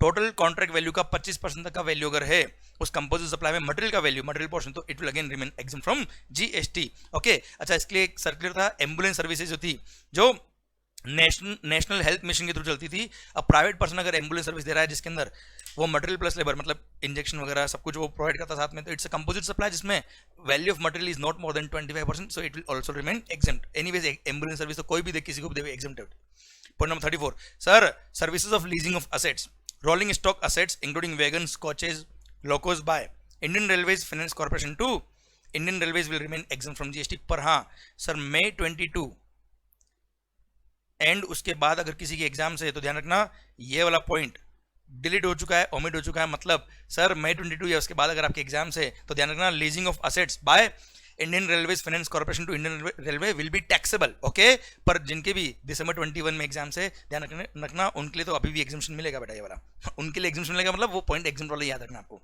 Okay sir then बात आती है क्या, जीएसटी नेटवर्क ने सर्विसेज दी central government, state government, union territory को, it will remain exempt from GST. Then ऐसा कोई इंश्योरेंस स्कीम जिसका सारा premium is paid by the central government, state government या union territory, it will remain exempt. Then same point training programme जिसका सारा खर्चा किसने बोन किया है, गवर्नमेंट ने बोन किया, टैक्स रिमेन एग्जेम्प्ट। मई 22 इसके बाद एग्जाम ने तो 75% या उससे ज्यादा भी खर्चा बोन कर दिया है गवर्नमेंट ने, तो इट विल रिमेन एग्जेम्प्ट। अभी तो 100% ही बेटा। Okay then fair price shop, ration की दुकान, याद आया बेटा world cup Nayak movie, sir fair price shop ने सेंट्रल गवर्नमेंट, स्टेट गवर्नमेंट या यूनियन टेरिटरी से जो भी कमीशन या मार्जिन चार्ज किया है for sale of food grains, kerosene, sugar, edible oil etcetera under public distribution system, तो जो कमीशन उन्होंने चार्ज किया, जो मार्जिन चार्ज किया उस पर जीएसटी एग्जेम्प्ट है। Then TBI step services provided by TBI और स्टेप और bio incubators are exempt from GST. Then sir incubating in the TBI step, और याद आया क्या मुंबई एग्जाम्पल याद आया क्या आपको, सर आईआईटी मुंबई का मैंने एग्जाम्पल दिया था। Okay incubatee, sir TBI step के अंदर जो इंक्यूबेटी है अब वो सर्विसेज प्रोवाइड कर रहा है, तो उसके लिए एग्जामिशन है, पर एग्जामिशन कितना है बेटा, सर फर्स्ट 50 लाख की सर्विसेज पे एग्जामिशन मिलेगा, पर उसके लिए दो कंडीशन है, उसका प्रीवियस फाइनेंशियल ईयर का total turnover should not exceed 50 lakh रुपए। सेकंड सर उसको फर्स्ट 3 साल के लिए एग्जामिशन मिलेगा, उसके बाद एग्जामिशन नहीं मिलेगा, और मिलेगा तो भी फर्स्ट 50 लाख की जो सर्विसेज होगी पर ईयर वही एग्जामिशन के लिए एलिजिबल रहेगी बेटा। Then sir point number 41 services by way of giving on hire to a state transport undertaking, ये पढ़ा दिया ऑलरेडी, पॉइंट रिपीट हुआ है क्योंकि गवर्नमेंट रिलेटेड पॉइंट आ रहा है, इसमें रिपीट किया है। ओके सर देन पुलिस या सिक्योरिटी गार्ड सर्विसेज गवर्नमेंट ने सिक्योरिटी एजेंसी सर्विसेज प्रोवाइड करी तो ध्यान रखना यहाँ पे टैक्स लगेगा, और रेसिपिएंट रिवर्स चार्ज मैकेनिज्म में टैक्स पे करेगा। ध्यान है, security services provided to a registered person by any person other than body corporate, तो रिवर्स चार्ज मैकेनिज्म में टैक्स लगता है और रेसिपिएंट को टैक्स पे करना पड़ेगा। Okay, then banking related services. Sir first point, services provided by the RBI, reserve bank of India ने कोई भी सर्विस दी टैक्स नहीं लगेगा। सेकंड, सर्विसेज टू आरबीआई, पर एक ही सर्विस एग्जम्प्ट है बेटा, कौन सी? Sir services provided to RBI in relation to management of foreign exchange reserves. Sir from outside India से सर्विसेज रिसीव करी है आरबीआई ने in relation to management of foreign exchange reserves, तो जीएसटी नहीं लगेगा। देन सर आपने किसी को, क्या आपने कभी किसी को लोन दिया? मैंने नहीं दिया, है ही नहीं पैसा बेटा। सर तो ऐसे केस में जो इंटरेस्ट रिसीव होता है उस इंटरेस्ट पे जीएसटी नहीं लगता। Sir services by way of extending loans, advances और deposits in so far as the consideration is represented by way of interest और discount will remain exempt from GST. पर अगर प्रोसेसिंग फीस रिसीव हो रहा है tax लग जाएगा बेटा, ध्यान रखना। केवल इंटरेस्ट और डिस्काउंट एग्जम्प्ट है, और वो भी क्रेडिट कार्ड सर्विसेज के केस में अगर आपने पेमेंट ओवरड्यू कर दिया और वहां पर अगर इंटरेस्ट चार्ज हो गया तो साहब टैक्स लग जाएगा, ध्यान रखना। Sir then foreign currency sale या परचेज अगर हम करते हैं तो उसके लिए फॉरेन एक्सचेंज ब्रोकर या ऑथराइज बैंक जो कमीशन चार्ज करता है उस पर जीएसटी लगता है। पर दो बैंक ने या दो ऑथराइज मनी चेंजर ने या एक बैंक और मनी चेंजर ने आपस में अगर फॉरेन करेंसी कन्वर्जन किया है उसके लिए जो फीस चार्ज किया उस पर जीएसटी नहीं लगेगा। क्लियर? सरकार ध्यान देना बेटा। इनके अलावा कोई भी services provided by the bank financial institution will be taxable. जैसे फॉर एग्जांपल आपने लॉकर बुक करा है, बैंक के अंदर लॉकर होता है, लॉकर एंड चार्ज हुआ टैक्स लगेगा बेटा। प्रोसेसिंग फीस टैक्स लगेगा। Merchant over time sir merchant services, जैसे आप डेबिट कार्ड क्रेडिट कार्ड के थ्रू परचेसिंग करते हो, शॉपिंग करते हो, जो भी चार्ज बैंक ने लिया टैक्स लगेगा। समझे मेरी बात? तो कई सारे चार्जेस जो बैंक लेता है ऑल दोज आर टैक्सेबल, केवल ये दो एग्जम्प्ट है बेटा।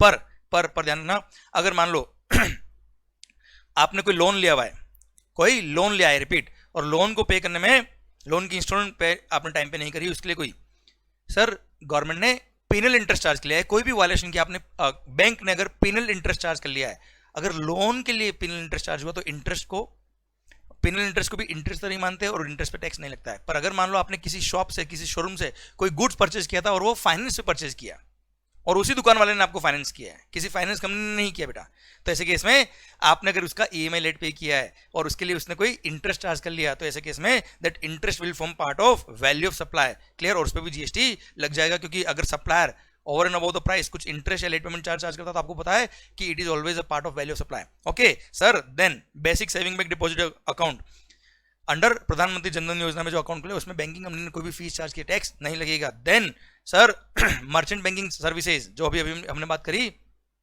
आपने डेबिट कार्ड क्रेडिट कार्ड के थ्रू कुछ भी शॉपिंग किया है तो जो पोस्ट होता है बेटा, जिसकी वजह से लाइफस्टाइल में जाके आपने शॉपिंग किया, लाइफस्टाइल पे आपने क्रेडिट कार्ड को स्वाइप किया, एंड सर जो ट्रांजेक्शन अमाउंट था आपका, शॉपिंग का जो अमाउंट था वो 2000 रुपए तक का था, उसके लिए सर मान लो एचडीएफसी बैंक का वो मशीन था, तो लाइफस्टाइल को एचडीएफसी बैंक ने जो मर्चेंट बैंकिंग चार्जेस चार्ज किए होंगे, जैसे 1% चार्ज किया मान लो 20 रुपी, तो उस पर जीएसटी नहीं लगेगा। क्लियर? अगर ट्रांजेक्शन का अमाउंट जो शॉपिंग का अमाउंट है वो अप टू ₹2000 है in a single transaction. Okay, then services by the following person in the respective capacity. First, business facilitator और अ बिजनेस कॉरेस्पॉन्डेंट सर्विस दिए to a banking company in respect of its account in the rural area branch, तो GST नहीं लगेगा। Second, sir business facilitator या business correspondent ने अपना एक agent appoint कर दिया, इंटरमीडिएट अपॉइंट कर दिया in relation to accounts in its rural area, तो अगेन जो इंटरमीडिएट ने फीस चार्ज करी बिजनेस फैसिलिटेटर या बिजनेस कॉरेस्पॉन्डेंट से टैक्स नहीं लगेगा। अच्छा एक बात ध्यान रखना, अर्बन एरिया में ब्रांच है तो टैक्स लगता है। बिजनेस फैसिलिटेटर ने बैंक को सर्विस दी है, टैक्स लगता है, रिवर्स चार्ज लगता है और बैंकिंग कंपनी टैक्स पे करेगी। Second thing, agent of business correspondent है तो ऐसे केस में अर्बन एरिया में है तो टैक्स लग जाएगा, और एजेंट ऑफ बिजनेस कॉरेस्पॉन्डेंट की सर्विस पर बिजनेस कॉरेस्पॉन्डेंट रिवर्स चार्ज में टैक्स पे करता है, हम ऑलरेडी बात कर चुके हैं। देन अभी इंश्योरेंस कंपनी के लिए सेम पॉइंट, बिजनेस फैसिलिटेटर या बिजनेस कॉरेस्पॉन्डेंट ने सर्विस दी है to an insurance company in rural area, tax exempt रहेगा, टैक्स नहीं पे करना पड़ेगा। क्लियर? अच्छा एक बात और ध्यान रखना, सर्कुलर आया था बिजनेस फैसिलिटेटर या बिजनेस कॉरेस्पॉन्डेंट के लिए कि बिजनेस कॉरेस्पॉन्डेंट या बिजनेस फैसिलिटेटर जो भी फीस चार्ज करेंगे वो बैंक से चार्ज करेंगे, कंज्यूमर से चार्ज नहीं करेंगे, और जो भी फीस कंज्यूमर से चार्ज हो रहा है वो बैंक चार्ज करेगा बेटा। क्लियर? समझे मेरी बात? And sir banking company is liable to pay GST on entire value of service charge or fees charged to customer whether or not received via business facilitator or business correspondent। business correspondent के through fees दो या direct bank को fees पे करो, bank is liable to pay tax. Okay sir, insurance related services, first point general insurance के ये सारी policies exempt है, ध्यान रखना। अगेन ये नाम रटने की जरूरत नहीं, इन नाम को 2 बार सुनना है ध्यान से, और 2 बार सुनोगे तो आपको नाम क्लिक होगा एग्जाम के अंदर, एग्जाम टेक नहीं है। ध्यान रखना बच्चों, बहुत सारे बच्चे ये गलती क्या कर रहे हैं कि इनको रट रहे हैं टिप्स पे लगे, सर कोई मतलब नहीं है इनका, कई एग्जाम में ही नहीं है कि right down 15 insurance policies which are exempt from GST. Okay sir, services of general insurance business provided under the following scheme. First है हट इंश्योरेंस स्कीम। देखो बेटा, अल्टीमेटली गरीब लोगों के लिए, हम जैसे लोगों के लिए, जैसे हट में रहते हैं बेटा झोपड़ी के अंदर, तो सर उनके लिए पहली बात तो हट का इंश्योरेंस करा रहे हैं, उसके प्रीमियम पे 18% वो जीएसटी चार्ज करो, मार डालो हमको सर, इसलिए गवर्नमेंट एग्जाम किया है sir. Hut insurance scheme. Second है cattle insurance under Swarna Jayanti Gram Swarozgar Yojana, earlier known as integrated rural development programme, scheme for insurance of tribals, then Janata personal accident policy and Gramin accident policy, group personal accident policy for most respected self employed woman, then agricultural pump set and failed well insurance. जैसे कोई कुआं था बेटा, किसी किसान ने कुआं खुदवाया बेटा, बहुत खर्चा लग जाता है उसके अंदर, और पता बड़ा कुआं बहुत डेप्थ तक खुदवाया फिर भी पानी नहीं है, उसके पास ऑप्शन क्या, कूदने का ही रहा बेटा, इसलिए उसको बोला इंश्योरेंस कंपनी तू कूद मत, इंश्योरेंस करा ले, पैसा हम दे देंगे तेरे को, तो उस प्रीमियम पे जीएसटी नहीं लगेगा। Then premium collected on export credit insurance, restructured weather based crop insurance scheme, then Jan Arogya Bima policy, Pradhan Mantri Fasal Bima Yojana, pilot scheme on seed crop insurance, then central sector scheme on cattle insurance, universal health insurance scheme, Rashtriya Swasthya बीमा योजना, coconut palm insurance scheme. यहां परेशान मत होइएगा बेटा, इन नाम को केवल click रखना है दिमाग में, 2 बार ध्यान से पढ़िए, परेशान मत हो बेटा, जितना अपने आप को कूल रखोगे, रिलैक्स रखोगे, उतना ही ये पॉइंट आपको याद रहेंगे। प्रधानमंत्री सुरक्षा बीमा योजना, Nirbhaya health insurance scheme which is implemented by the trust which is constituted under the provisions of the National Trust for Welfare of the Persons with Autism, Cerebral Palsy, Mental Retardation or Multiple Disabilities Act। Then Bangla Shasya Bima, सरकार खरीफ की फसल के लिए west Bengal government ने launch किया था बेटा ये, तो सर बांग्ला शस्य बीमा योजना के थ्रू आपने इंश्योरेंस कराया, उस पर जीएसटी नहीं लगेगा, प्रीमियम जो भी पे किया। देन लाइफ इंश्योरेंस बिजनेस के लिए जनरल बीमा योजना, सेकंड आम Aadmi Bima Yojana, then life micro insurance product as approved by IRDA having maximum amount of life insurance coverage of ₹2 lakh, तो जीएसटी नहीं लगेगा। 2 लाख का लाइफ इंश्योरेंस कवरेज है, इसके लिए जो भी प्रीमियम पे किया होगा प्रीमियम पे जीएसटी नहीं लगेगा। देन वरिष्ठ पेंशन बीमा योजना, प्रधानमंत्री जीवन ज्योति बीमा योजना, प्रधानमंत्री जनधन योजना, प्रधानमंत्री वया वंदन योजना, इन सब के प्रीमियम पे जीएसटी नहीं लगेगा। देन ऐसा कोई इंश्योरेंस स्कीम जिसका सारा प्रीमियम किसने पे किया, गवर्नमेंट ने पे किया, टैक्स नहीं लगेगा। देन ये जो ऊपर हमने तीनों पॉइंट पढ़े सॉरी, इन सबका री इंश्योरेंस, उस पर भी जीएसटी नहीं लगेगा। देन कोई भी कंट्रीब्यूशन आपने पे किया है under Atal pension Yojana, tax नहीं लगेगा, या एनी कोई pension scheme of the state government में आपने कोई कंट्रीब्यूशन दिया, जीएसटी नहीं लगेगा। Then life insurance business provided by way of annuity under the national pension system, clear, इस पर भी जीएसटी नहीं लगेगा। Then life insurance under the किसके लिए, army naval and air force group insurance fund to the members of the army navy and air force, तो इस पर जीएसटी नहीं लगेगा। Same way sir life insurance for coast guards under naval group insurance fund, तो GST नहीं लगता। Then life insurance for central armed police forces, उस पर भी जीएसटी नहीं लगेगा। देन ईएसआईसी का कोई कंट्रीब्यूशन दिया, उस पर जीएसटी नहीं लगता है। आईआरडीए को कोई आपने फीस पे किया, इंश्योरेंस कंपनी ने पे किया, इंश्योरर ने इंश्योरेंस कंपनीज वगैरह जो कंट्रीब्यूशन देती है आईआरडीए को, जो भी फीस पे किया उस पर जीएसटी नहीं लगेगा। देन बिजनेस फैसिलिटेटर और बिजनेस कॉरेस्पॉन्डेंट ने सर इंश्योरेंस कंपनी को इन इट्स रूरल एरिया सर्विसेज दी, टैक्स नहीं लगेगा। क्लियर, ये इंश्योरेंस रिलेटेड सारा पॉइंट खत्म होता है। अब आइए मिसलेनियस सर्विसेज भी पढ़ लेते हैं। ये वो सर्विसेज जिनका कोई स्पेसिफिक हेड मेरे को नहीं मिला, इंडिविजुअल सर्विसेज थी। आइए first, services by way of transfer of a going concern as a whole और an independent part thereof. मान लो आपने मिस्टर एक्स का कोई पूरा पूरा बिजनेस एक्वायर कर लिया, तो ऐसे केस में टैक्स नहीं लगेगा, क्योंकि बिजनेस जो एक्वायर किया उसमें ध्यान रखना गुड्स भी होती है, इमूवेबल प्रॉपर्टी भी होती है, सर असेट्स भी है, लायबिलिटी भी, सब कुछ है। और ध्यान रखना anything other than goods is called service, वो सर्विस के स्कोप में आ रहा था, इसलिए इसको अलग से एग्जाम करना पड़ा। Okay, then lawyer, advocate, sir all the services provide, ध्यान इधर, all the services provided by the advocates या firm of advocates including senior advocate या आर्बिट्रल ट्रिब्यूनल, इन्होंने किसी को भी सर्विस दी है, एग्जाम फ्रॉम जीएसटी केवल एक केस में टैक्स लगेगा, कब, अगर resident is a business entity जिसका प्रीवियस फाइनेंशियल ईयर में एग्रीगेट टर्नओवर सच थ्रेशोल्ड लिमिट से कम था जिसमें रजिस्ट्रेशन की लायबिलिटी नहीं आती है, तो ऐसे केस में सर टैक्स केवल एक ही केस में लग रहा है, रेसिपिएंट अगर बिजनेस एंटिटी है तो टैक्स लगेगा, जिसका टर्नओवर प्रीवियस ईयर में थ्रेशोल्ड लिमिट से अबव था तो ही टैक्स लगेगा, और वो भी रिवर्स चार्ज मैकेनिज्म लगेगा, और रेसिपिएंट जो बिजनेस एंटिटी वो टैक्स पे करेगा। प्लस एक पॉइंट और है, अगर recipient is a central government, state government, union territory, local authority और गवर्नमेंटल अथॉरिटी है या गवर्नमेंट एंटिटी है, तो ऐसे केस में भले उनका टर्नओवर मोर देन 20 लाख है फिर भी टैक्स नहीं लगेगा। सेकंड बात, सर सीनियर एडवोकेट ने एडवोकेट या फॉर्म ऑफ एडवोकेट को सर्विस दी है तो ऐसे केस में टैक्स लगता है, पर कब? अगर रेसिपिएंट कौन है? एक बिजनेस एंटिटी, मतलब सर कोई एडवोकेट है जिसके पास किसी बिजनेस एंटिटी का केस आया बेटा, जिसका टर्नओवर मोर देन 20 लाख रुपए है, अब वो फाइल उसने रेफर कर दी सीनियर एडवोकेट को, senior advocate is providing services to, या तो डायरेक्टली बिजनेस एंटिटी को सर्विस दे या उस एडवोकेट के थ्रू सर्विस दे, तो ऐसे केस में टैक्स लगेगा। पर recipient will be that business entity जिसका वो केस रिप्रेजेंट कर रहा है और अल्टीमेटली टैक्स उसी को पे करना है। क्लियर? समझा मेरी बात? अदरवाइज एक एडवोकेट ने या फॉर्म ऑफ एडवोकेट ने दूसरे एडवोकेट या फॉर्म ऑफ एडवोकेट को सर्विस दी तो टैक्स एग्जम्प्ट है बेटा। ओके माहौल सरकार, अब आइए services provided by an independent journalist, press trust of India और united news of India, tax नहीं लगेगा। याद आया बेटा Spiderman? Sir independent journalist, Shaktimaan. Okay sir, services of public libraries by way of lending of books, publications or any other knowledge enhancing content or material, GST will be exempt on lending of books। आप library जाके पढ़ रहे हो, वहां बैठ रहे हो, monthly 1000 रुपए चार्ज ले रहे हो, वो एग्जाम नहीं है बेटा, लेंडिंग ऑफ बुक्स एग्जाम्ट है। Then sir business exhibition organiser ने बिजनेस एग्जीबिशन ऑर्गेनाइज किया है आउटसाइड इंडिया, तो उसके लिए आपने स्टॉल बुक कराया, उसके लिए कोई भी चार्ज अगर उसने लिया तो उस पर जीएसटी नहीं लगेगा। देन सर पॉइंट नंबर 6, किसी भी अनइनकॉर्पोरेटेड एओपी बीओआई ने सर ना मेंबर से मेंबरशिप फी लिए तो that is a supply of service by unincorporated AOP BOI to its members, उस पर जीएसटी लगता है। पर अगर वो unincorporated AOP BOI is a trade union तो जीएसटी एग्जम्प्ट है। सेकंड, अगर उस सोसाइटी ने, क्लब ने मेंबर से जो पैसा लिया वो ऐसे किसी सर्विस के लिए पैसा लिया है जो ऑलरेडी एग्जम्प्ट है, जैसे कोई मेडिकल कैंप करवाया तो सर डॉक्टर से मेडिकल कैंप करवाया तो मेडिकल चेकअप पे, clinical sir health care service पे टैक्स वैसे भी एग्जम्प्ट है, और वो फीस ली किसने?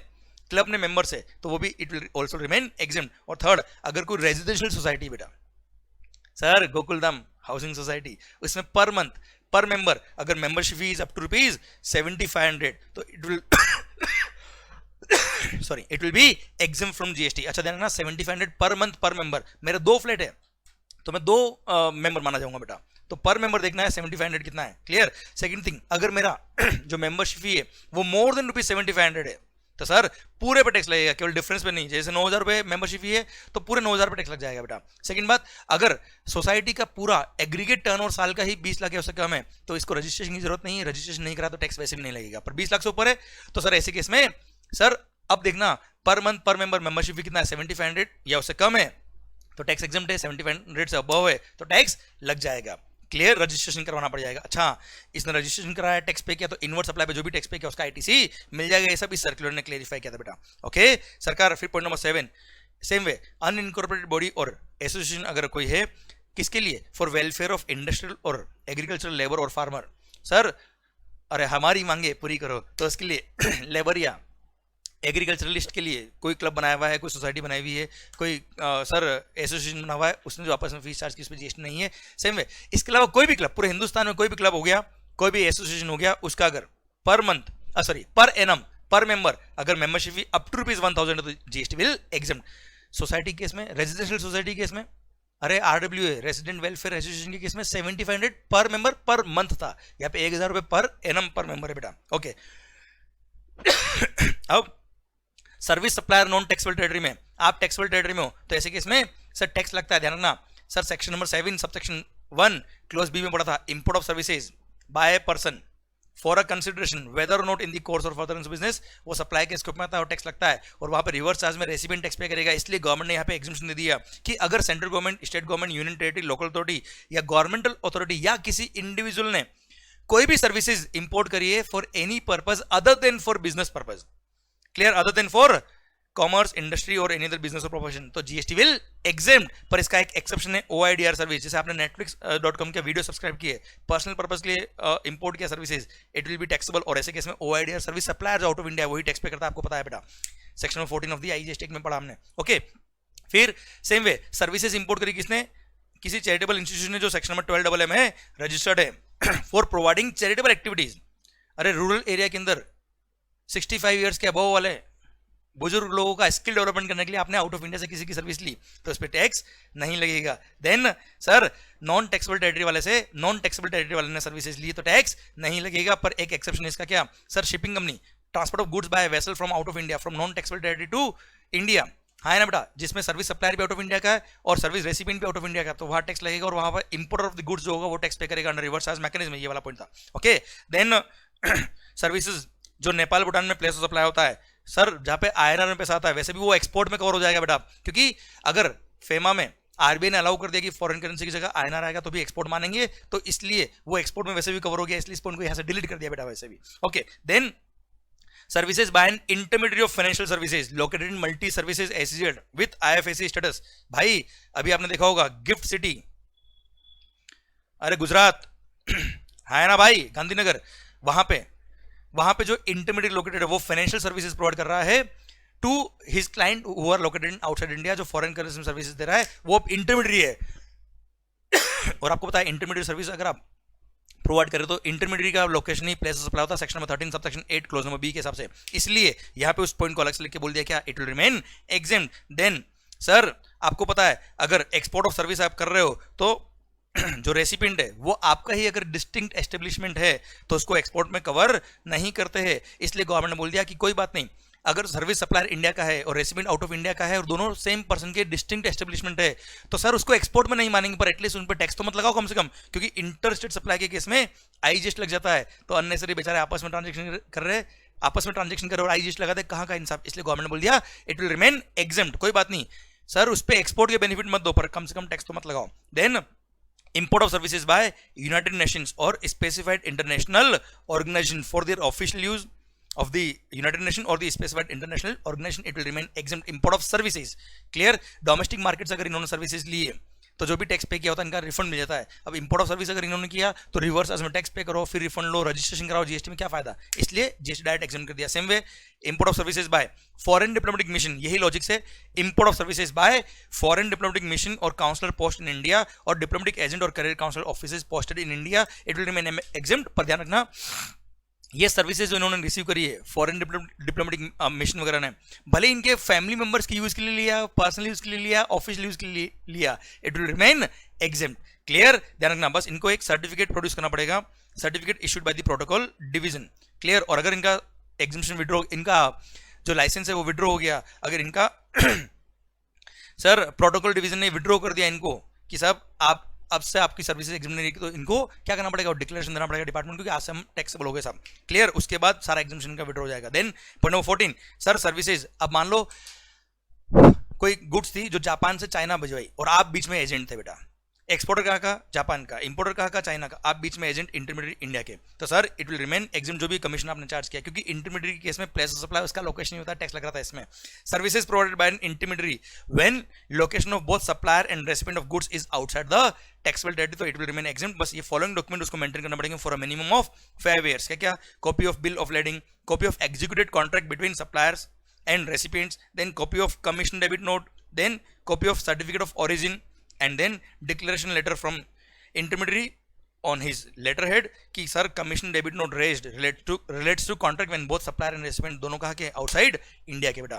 क्लियर, डन, ये सारे एग्जामिशन मेगा एग्जामिशन लिस्ट खत्म होता है। अब ये सारे एग्जामिशन हमने पढ़े, सीजीएसटी हो, एसजीएसटी हो, आईजीएसटी हो, सबके लिए एग्जाम है बेटा। क्लियर, और सर जहां पे भी पूरे मेगा एग्जामिशन लिस्ट में पार्टनरशिप हम काम आया वहां एलएलपी भी रेफर किया जाएगा। ध्यान रखना, for the purpose of this examination LLP is treated as partnership. Okay sir, अब कुछ अदर एग्जामिशन, फर्स्ट एग्जामिशन ये भी रिलेवेंट नहीं है, काम का नहीं बेटा। Okay, then services sir services imported by unit of SEZ और developer of SEZ is exempt from GST, क्योंकि डोमेस्टिक मार्केट से अगर आप सर्विस देते हो तो वो जीरो रेट सप्लाई होता है। Same way import of service अगर इन्होंने किया तो it will remain exempt from IGST. Okay sir, then custom से रिलेटेड बेटा पॉइंट है, अगर आपने कोई गुड्स इंपोर्ट करी जिसके लिए आपने रॉयल्टी या लाइसेंस फी पे किया है along with the goods, along with the transaction value of the goods, तो आपको पता है रॉयल्टी या लाइसेंस फी ट्रांजैक्शन वैल्यू का पार्ट बनता है।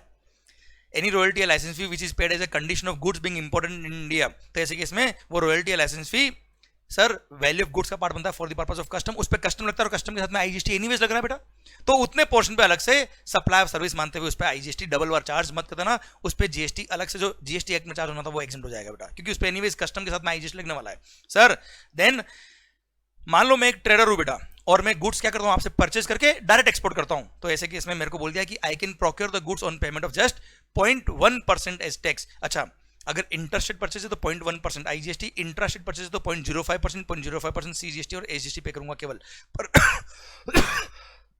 पर कंडीशन क्या है, जिस दिन मैंने आपसे गुड्स परचेज किया उसके 90 डेज के अंदर क्या हो जाना चाहिए, एक्सपोर्ट हो जाना चाहिए। जो गुड्स मैं आपसे परचेज कर रहा हूं वो under the cover of tax invoice आएगा, आप 0.1% टैक्स पे करेंगे। मैं आपको परचेज ऑर्डर दूंगा बेटा, जिसके अंदर क्लियर मेंशन करूंगा कि ये goods are intended to be exported from India. Clear, 90 दिन के अंदर मैं एक्सपोर्ट करूंगा, और अगर एक्सपोर्ट नहीं करता हूं तो जो सप्लायर है उसको टैक्स पे करना पड़ेगा विद इंटरेस्ट, प्लस जो परचेज ऑर्डर उसका एक कॉपी में आपको तो दूंगा, आप मान लो सप्लायर हो, आपके ज्यूरिसडिक्शनल जीएसटी ऑफिसर को भी दूंगा बेटा। प्लस जब मैं एक्सपोर्ट करूंगा उसका जो शिपिंग बिल में फाइल करूंगा, उस शिपिंग बिल के अंदर आपका जीएसटी नंबर और इनवॉइस नंबर भी रेफर करूंगा बेटा मैं उसके अंदर। प्लस जब मैं एक्सपोर्ट कर दूंगा इन गुड्स को, तब इसका प्रूफ, शिपिंग बिल जो मैंने फाइल किया उसका एक कॉपी, प्लस जो ईजीएम एक्सपोर्ट जनरल मैनिफेस्ट होगा उसका एक कॉपी, जिसके अंदर मेंशन होगा क्लियरली कि ये वाली गुड्स एक्सपोर्ट हुई है सही में, और शिपिंग बिल में आपका जीएसटी नंबर और इनवॉइस नंबर लिखा होना चाहिए। क्लियर, इसका एक कॉपी मैं आपको भी दूंगा और आपके ज्यूरिसडिक्शनल जीएसटी ऑफिसर को भी दूंगा, और 90 डेज में गुड्स एक्सपोर्ट हो जाना चाहिए। प्लस आपसे जो गुड्स मैंने मंगाई है वो या तो मैं direct custom port, airport, land custom station या इनलैंड कंटेनर डिपो ले जाऊं, या फिर वहां से मैं किसी वेयर हाउस ले जाऊं और वेयर हाउस से डायरेक्ट क्या कर दूं, एक्सपोर्ट कर दूं। और हाँ, I am a trader, I am not a manufacturer, same goods export होनी चाहिए। पर हाँ, अगर मैंने गुड्स को वेयर हाउस में लाया है तो मैं चाहूं तो कुछ सप्लाईज को एग्रीगेट कर सकता हूं, जैसे एक गुड्स आपसे परचेज करी, एक आपसे परचेज करी, एक आपसे परचेज करी, इन सबका मैंने कॉम्बो पैक बना दिया और कॉम्बो पैक बना के एक्सपोर्ट करूं, चलेगा बेटा। अब अगर मैंने वेयर हाउस में लाया हूं गुड्स को और गुड्स को एग्रीगेट किया है मैंने, तो I can export the goods after aggregation also. पर ऐसे केस में जब गुड्स वेयर हाउस में आएगी तब वेयर हाउस ऑपरेटर का काउंटर साइन लूंगा मैं अपने इनवॉइस पे, प्लस सर उसका एक रिसीट भी लूंगा एक्नॉलेजमेंट की इतनी गुड्स मेरे को रिसीव हुई है। क्लियर, और हाँ, मैं जो एक्सपोर्टर है it should be registered with the export promotion council और commodity board recognised by the department of commerce. Clear, ये सारी चीजें कंडीशन पूरी करूंगा, और 90 डेज में अगर मैंने एक्सपोर्ट नहीं किया तो ऐसे केस में वो जो सप्लायर है आप बैंड बच जाएगी, आपको टैक्स पे करना पड़ेगा विद इंटरेस्ट माहौल, और केवल 0.1% टैक्स पे करके सप्लाई कर सकते हो, सो दैट जो परचेजर है उसको उसकी वर्किंग कैपिटल ब्लॉक नहीं हो, क्योंकि 0.1% जो टैक्स पे करेगा वो उसके लिए बहुत बड़ा अमाउंट नहीं होगा। पर अगर मान लो 18% टैक्स था, 18% पूरा टैक्स पे करो, उसका आईटीसी लो, फिर उसका रिफंड लो, इतना लंबा प्रोसेस क्यों करे बेटा, ये अवॉइड करने के लिए वो पॉइंट दिया। ओके, नेक्स्ट है sir exemption to central government share of profit petroleum from GST. Sir ध्यान दीजिएगा, गवर्नमेंट ने आपको राइट दिए, लाइसेंस दिए, किसके लिए, टू एक्सप्लोर और माइन पेट्रोलियम, क्रूड और नेचुरल गैस, और उसके लिए आप जो रॉयल्टी पे करो in the form of sir profit petroleum, जो पेट्रोलियम का पार्ट आप एज अ रॉयल्टी पे कर रहे हो गवर्नमेंट को, क्लियर, उतने शेयरिंग पे जीएसटी एग्जिम्प्ट हो जाएगा, उतने रॉयल्टी की वैल्यू पे जीएसटी एग्जिम्प्ट हो जाएगा, which is represented by way of profit petroleum. Clear, GST नहीं लगेगा। Then sir Asian Development Bank and International Finance Corporation ने जो भी सर्विसेज दी उसके लिए सर्कुलर आया और सर्कुलर ने बोल दिया जीएसटी एग्जिम्प्ट रहेगा, जो भी सर्विसेज प्रोवाइड करेगी। किसने, एशियन डेवलपमेंट बैंक या इंटरनेशनल फाइनेंस कॉर्पोरेशन है। अच्छा, मई 22 है उसके बाद जिसके एग्जाम में ध्यान रखिएगा, ये तो केवल सर्कुलर के थ्रू था, अब तो गवर्नमेंट ने नोटिफिकेशन देके बोल दिया कि यस इनकी सर्विसेज क्या रहेगी, एग्जिम्प्ट रहेगी। भारत माता की जय। और इसी के साथ पूरा एग्जामिनेशन का चैप्टर भी खत्म होता है। अब बस ध्यान रखिएगा सर, जितना कंसंट्रेशन, जितना फोकस आप रहोगे दूसरी दुनिया की नेगेटिविटी से, जितना आप बाहर रहोगे, दूर रहोगे, स्टे पॉजिटिव, पूरा फोकस के साथ, कंसंट्रेशन के साथ, आपका गोल एक ही है सर, पढ़ाई। ध्यान देना सर, आपका कंपटीशन किसी से भी नहीं है, आपका कंपटीशन केवल खुद से है। डेली जब आप शाम को, रात को सोते हो, तब आपको ध्यान रखना चाहिए कि आज आपने अपने आप के अंदर क्या इंप्रूवमेंट किया। अगर आप पढ़ाई कर रहे हो तो पढ़ाई में आप आगे बढ़े कि नहीं बढ़े, आप पढ़ाई में आगे बढ़ना चाहिए। आपका कंपटीशन खुद से है सर, किसी से कंपेयर मत करिए, खुद से कंपेयर करिए। देखना आप अपने आप का बेटर वर्जन रोज बनाते जाएंगे और डेली आप आगे बढ़ते जाएंगे, और यही लाइफ है बेटा। Clear, all the best, love you all, take care, माहौल बनाते रहो। Thank you so much, bye.